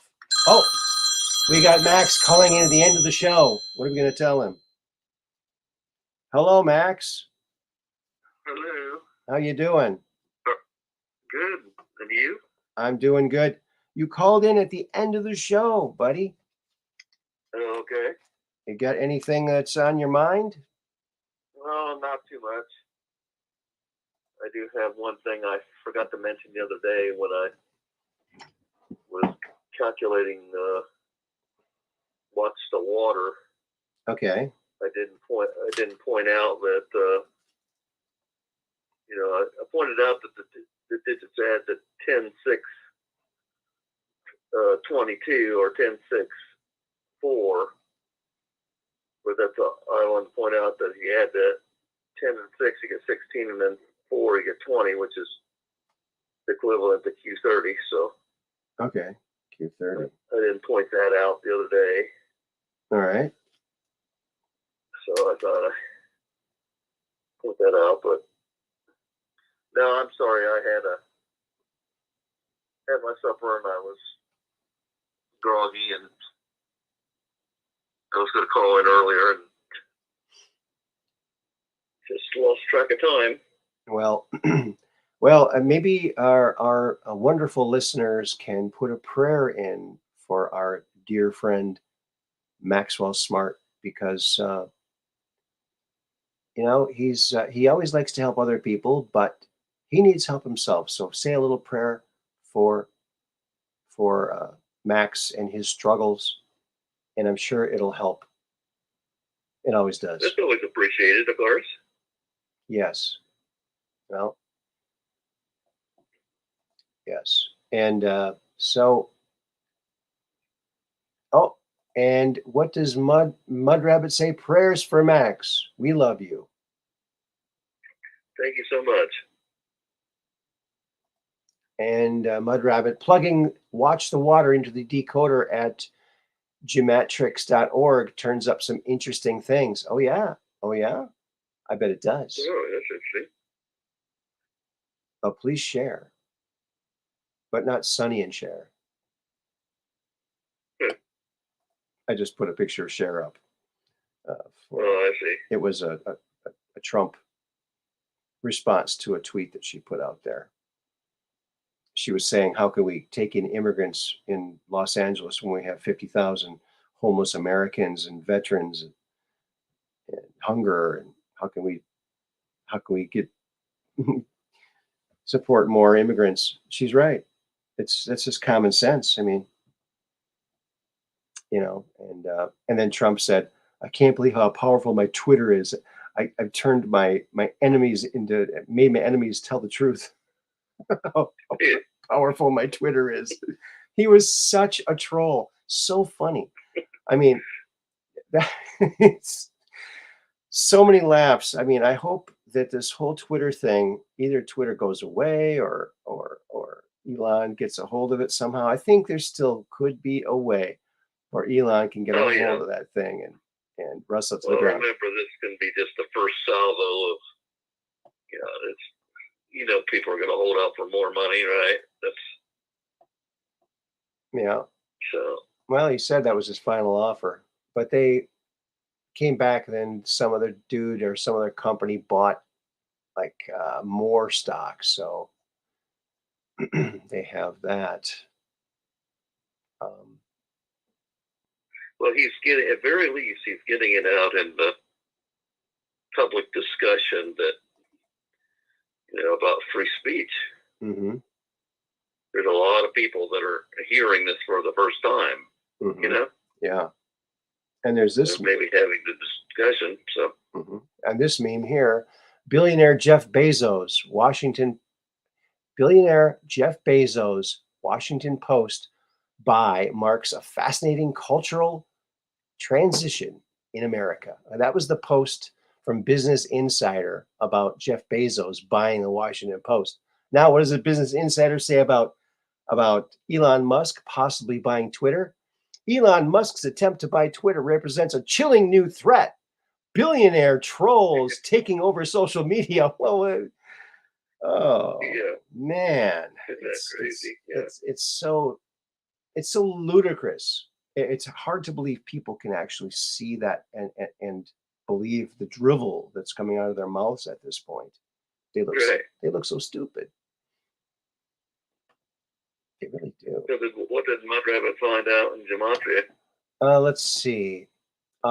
Peggy Dancer also says, hello, Peggy Dancer. Prayers going up for you, Maxwell. And lots of prayer hands.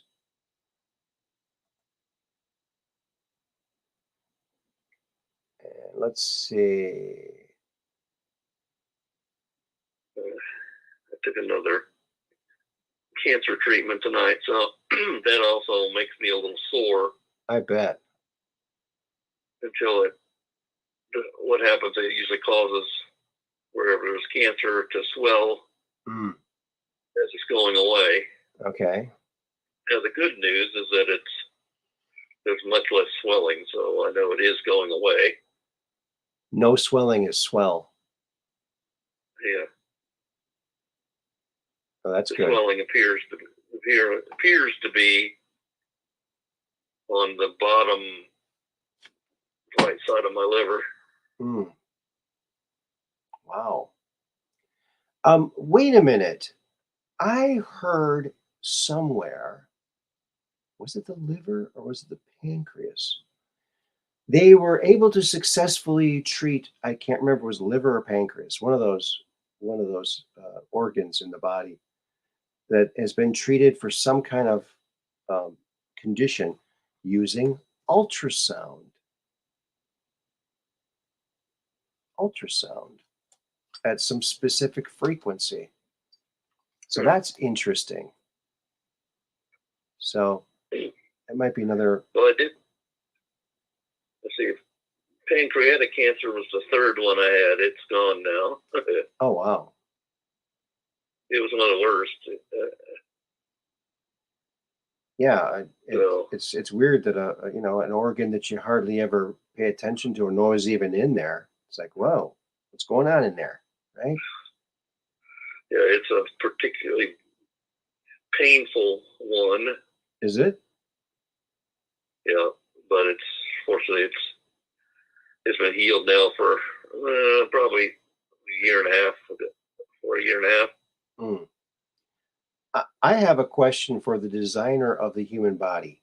Why are there nerves that can feel pain inside your body? Why would that even be there? Right? I don't want to feel, if something's hurting, I don't want to feel. There are. Huh? Because it's those nerves that kind of tell me how well my treatment's working, so I'm certainly thankful. Oh, there you go. You found a way to use it to your advantage. That's good. That's because you're smart. Oh, yeah.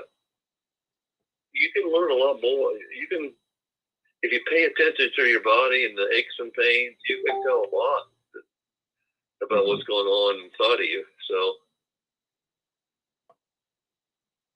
if people suddenly start feeling weird tension or pressure inside certain areas of the body, it can tell you a lot as to something going wrong.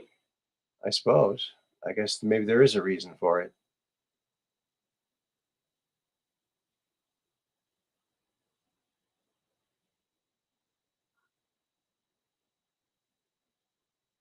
Okay.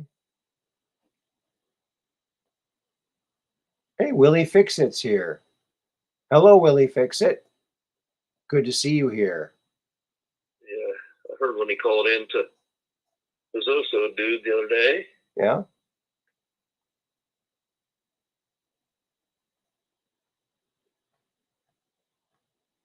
I talked with him for a little bit today, but I caught him at a bad time when he was having more troubles with his contracting.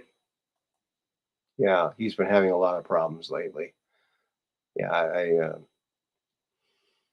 yeah, he's under a lot of stress. Hello, Artist 61. Good to see you here.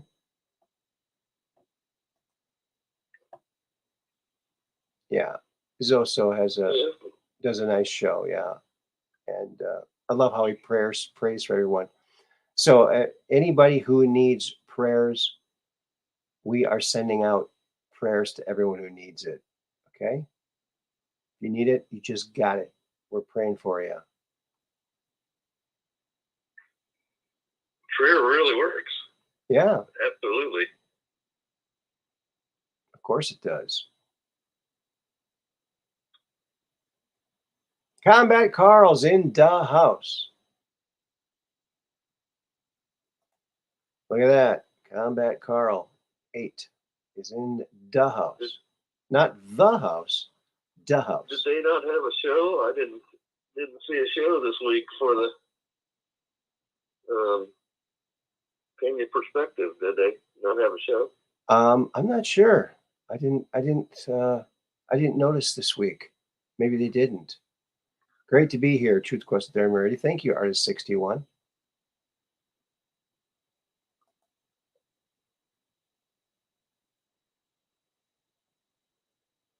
Oh, me and my wife. I like the way you spelled wife with an H. WHIFE. I like that. Will he fix it?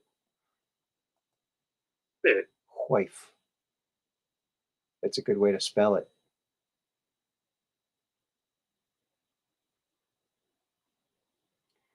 Zoe's not really stressed about his work blues, and we sailors act. I keep forgetting I can put this on the screen. Then I don't have to read something that's moving. Zoe's not really stressed about his work blues, and we sailors act as his relief valve. I know, but I've heard him rave on about it. He's working with a bunch of not very good workers. Seems like, but you got people. Yeah, Go ahead. they could be just having a bad time when they're not paying attention. Mm-hmm. Letting the stresses of the world get to them and not pay attention to what they're supposed to be doing. Maybe. Mm-hmm.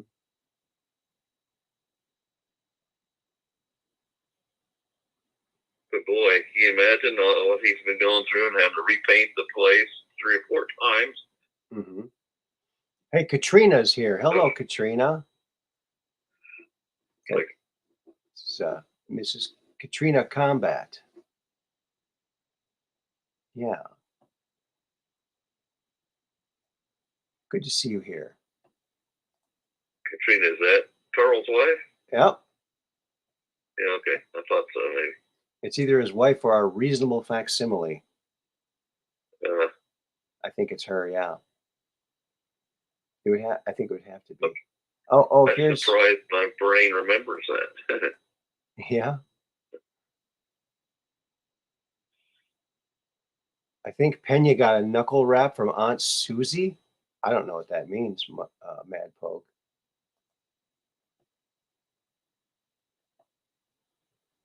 I'll keep my hurricanes. Tornadoes scare me. Oh, yeah. That's funny, Mud Rabbit. Well, tornadoes don't they don't do quite as much devastation. Or they can, I guess. But Boy, I've been through some bad ones. have you? Yeah, I was through one. Oh boy, it was in Indiana. I don't know what exactly the year in the 70s, and I was inside this farm equipment building, and I looked outside because you could hear the wind picking up, and there's some people I was with. I yelled upstairs and said, "Guys, better get down here, quick! Yeah. Something horrible going on." And I turned around, and in that short period of time, well, just before the reason I said better get down here, there were like 200-pound hitches on a rack right outside the door, which were lifting off of the rack. Mm-hmm. And I yelled upstairs. I mean, I really yelled upstairs to get people to come down there, top of my lungs. In that short period of time that I yelled upstairs, when I turned around, I looked back out, and all the farm equipment was upside down, and Oh boy, the big oak tree was gone. I mean, it's just that fast. Yeah, it happens fast. It was horrendous. It sounds horrendous. So, Wow. very traumatic event. Yeah. Was that a hurricane? No, tornado. Tornado. What an F5 tornado. Oh my goodness. I lived through a hurricane in Rhode Island. I had a hurricane. I lived through a hurricane, but it was a mild hurricane, I guess. And more windows were broken, taking the tape off of them than the storm actually broke, because they put a big X of tape on the windows in case if it breaks, it kind of stays together a little bit. Mm-hmm. But Yeah, more windows were broken by taking the tape off. So. At one point in my life, I was making composite decking. Okay. I'd actually invented the composite decking, and it was going to be, I had plans of making what they call structural composite decking, basically 2x4s made out of, Okay. plastic and Sure. wood, fiber, and Mm-hmm. There were lots of requirements surrounding, for you to be able to do that. It had to be essentially fireproof. It had to be a certain strength and all these things. But there was a major incentive because I talked with the government at the time, and they said if it was recyclable, they would help us to get the insurance companies to promote it. And a big reason was hurricanes. They said there's so much, debris that goes in the landfills as a result of a hurricane. Mm-hmm. That it turns out the composite lumber, they've already done a study to show that it could reduce the amount of waste going to landfill by a significant amount. Mm-hmm. Good. So Interesting. But they require something that's recyclable because you never know if something's affected. So what they would do is collect it after a hurricane and provide it to the manufacturer to recycle it. And the big benefit to the people who built houses with it is that the lumber would be provided at a much lower cost to them Mm-hmm. for using it. So everybody was going to gain. The home builder was going to gain. The homeowner was going to gain. And Mm-hmm. of course, the manufacturer was going to get increased business. So it was going to be a win-win-win. The only reason I didn't do it at the time is in order to make the structural composite lumber fast enough, you had to make it very fast in order to make it economical. Okay. And to make it fast in this kind of business, you have to make the plant longer because it's coming through the extruder so fast that it's not cooling fast enough. Can't cut it. You got to let it sit for a while. So you have to make the line much longer so Sure. it has time to take the heat out of the lumber. Uh-huh. So it kind of like it tripled the length of at least tripled the length of the line. Well, couldn't So we're you looking at it's still hot coming out, make a couple turns and go and make it turn a couple times? So if you want to twist the board. Yeah, interesting. But Extruding is a great way to manufacture something, though. It's just squeezing it through, like Play-Doh, through a little shape, and there you got, extrudes. yeah, but it was going to make it like 900 feet long at least, Oh my! instead of 300 foot line. So that adds significantly to the expense. Well, could you dig a hole? Could you dig a hole? Huh? Dig a big hole and have it go down, or would it be too much weight and it would probably stretch it? Yeah, you probably can't do that. Yeah, there's. In fact, it was going to out of necessity because the only way to pump that much plastic through extruder, you can't use the electric motors that they use because it would take massive amounts of power. Okay. So we were going to invent the first hydraulically pumped extruder because the hydraulics can take that kind of Okay. the not jack up the energy consumption dramatically. So it didn't happen. Turns out the CEO was a crook. Mm.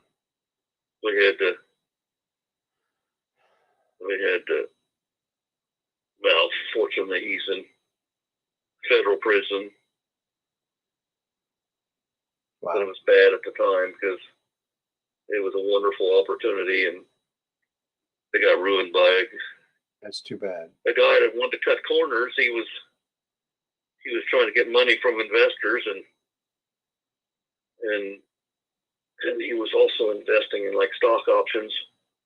Okay. And when he was losing money in stock options, he was trying to make up for it by taking money that was people had given toward the equipment, for the plant. Mm-hmm. And of course, you can't do that. And he got caught doing it. And I think he was given 38 years in federal prison. Wow. Wow. Oh, thank you, Mary. Thank you, Mary Magdalene Mendoza. Aaron, enjoy your resurrection weekend. God be with you always. Thank you very much. In fact, Hope you have a nice weekend as well, resurrection weekend. Thank you. In fact, if I remember correctly, it was a Mud Rabbit or somebody I heard from your channel. I thought was from Hendersonville previously. I can't remember. It was Mud Rabbit. Maybe I heard that. I think I heard that maybe on Penny Perspective for talking about that.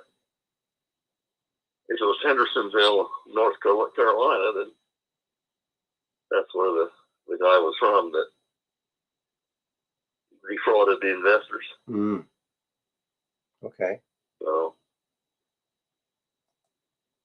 but it was sad because we learned, after he's arrested, we learned all of the people in his hometown that he had taken their retirement money basically and lost it. Mud Rabbit says Henderson, North Carolina, yarns to die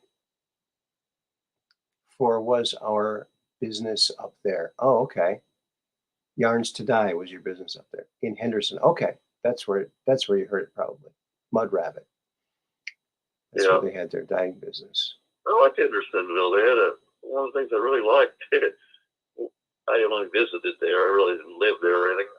I like there's a little Irish restaurant in the downtown. That was kind of neat. Okay. She probably knows what I'm talking about. But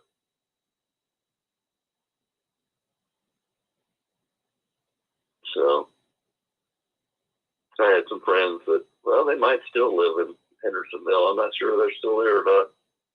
I haven't been able to talk to them for a while. I lost his number. I'd have to drive over there sometime and go to where he used to live and see if he's still there. Mm-hmm.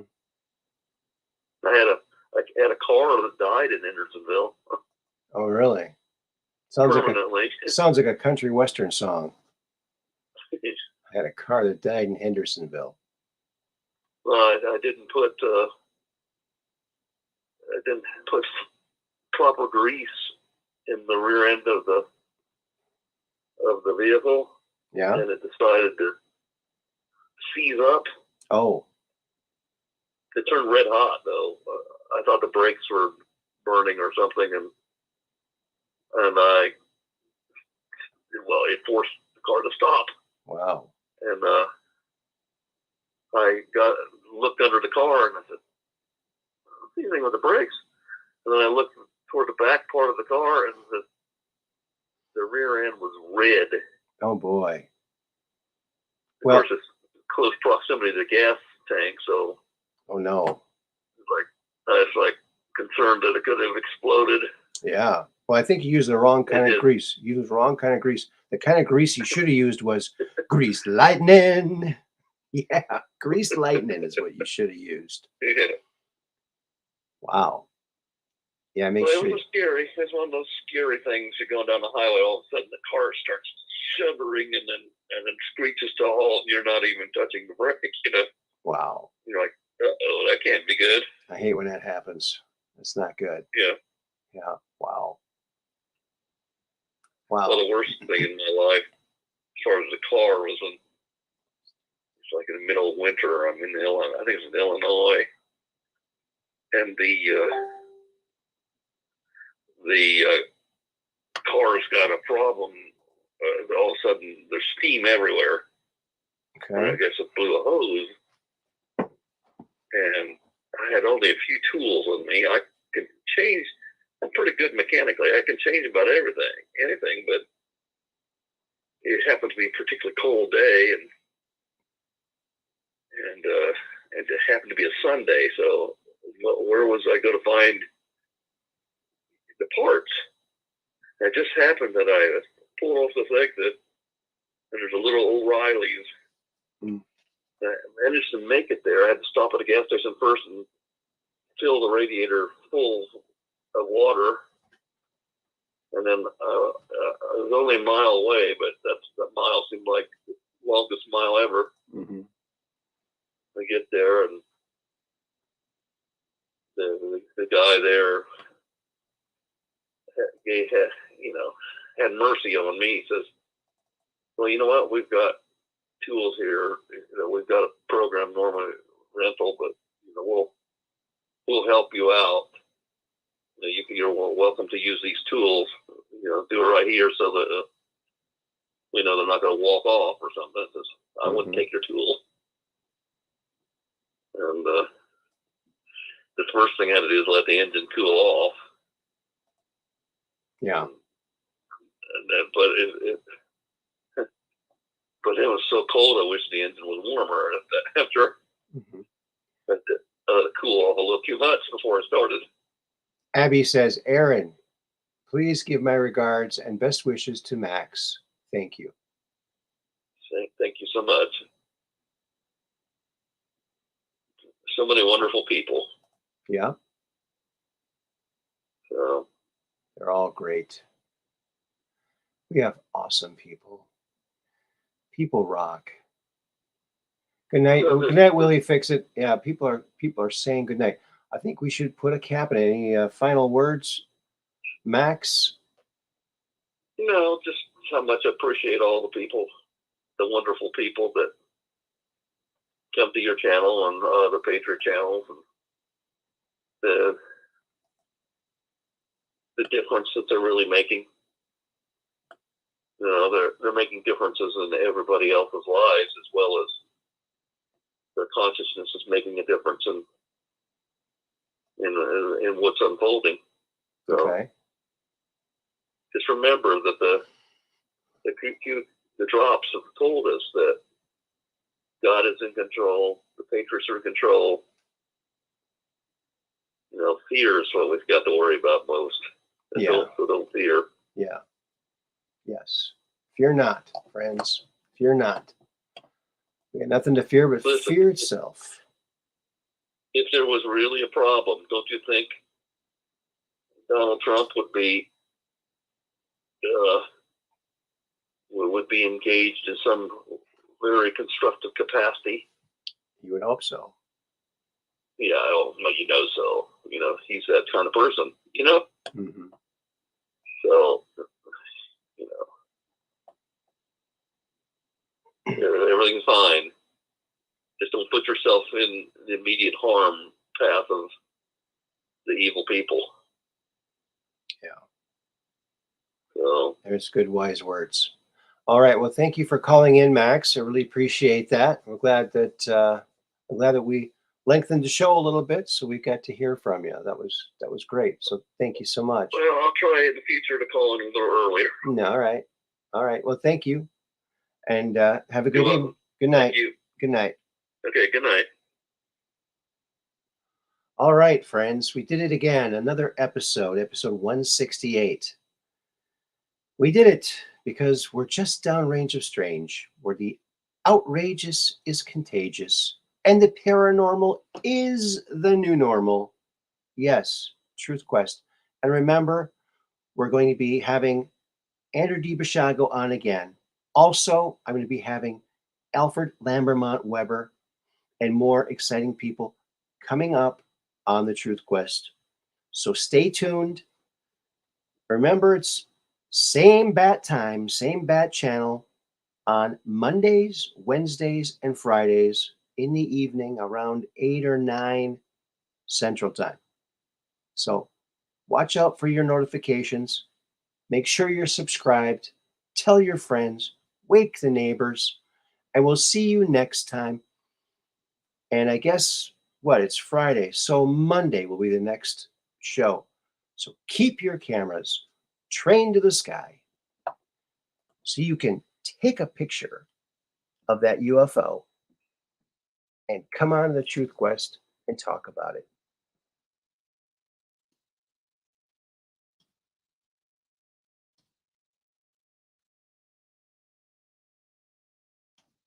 Until then,